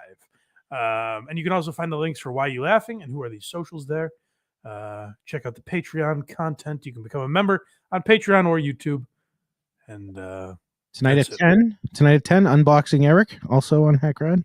Oh yes, yeah. If you can't do 6 straight hours of podcasting, check in later. They're double dipping today. They're doing this. That's right. Catch 22 and then Unboxing Eric later tonight. So check all that out. That's right. Whew. All right. Bye, everybody. Hey, no Dabbleverse talk this week. Yeah, take that, everyone. Yeah, suck our dicks. I'm sure we'll get back to it next week. But bye-bye. And we have a mean transition. If you don't think that I've been hilarious this morning, I have news. This show is not for you. And we should lovingly part ways. Hey, it's Boogie. Sappers clear the way. Everyone all the way. Now, this is very interesting. Now, really, ladies, if you're listening, and men, and everybody in between. If I tell you you've got a homicide, buddy, you've got a homicide. I hope to hear from you soon. I am proud to own the Trumpy beer, and I will always be proud to be an American. Until then, have yourself a great day, and as always, there's no cum on my mic. Rock on.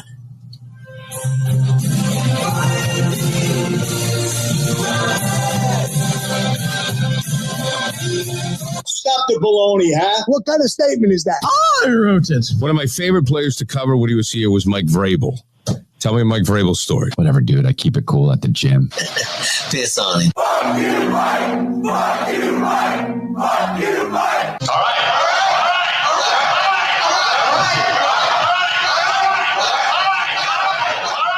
Stop, my belly hurts. My dad was in the military. What's that, sir?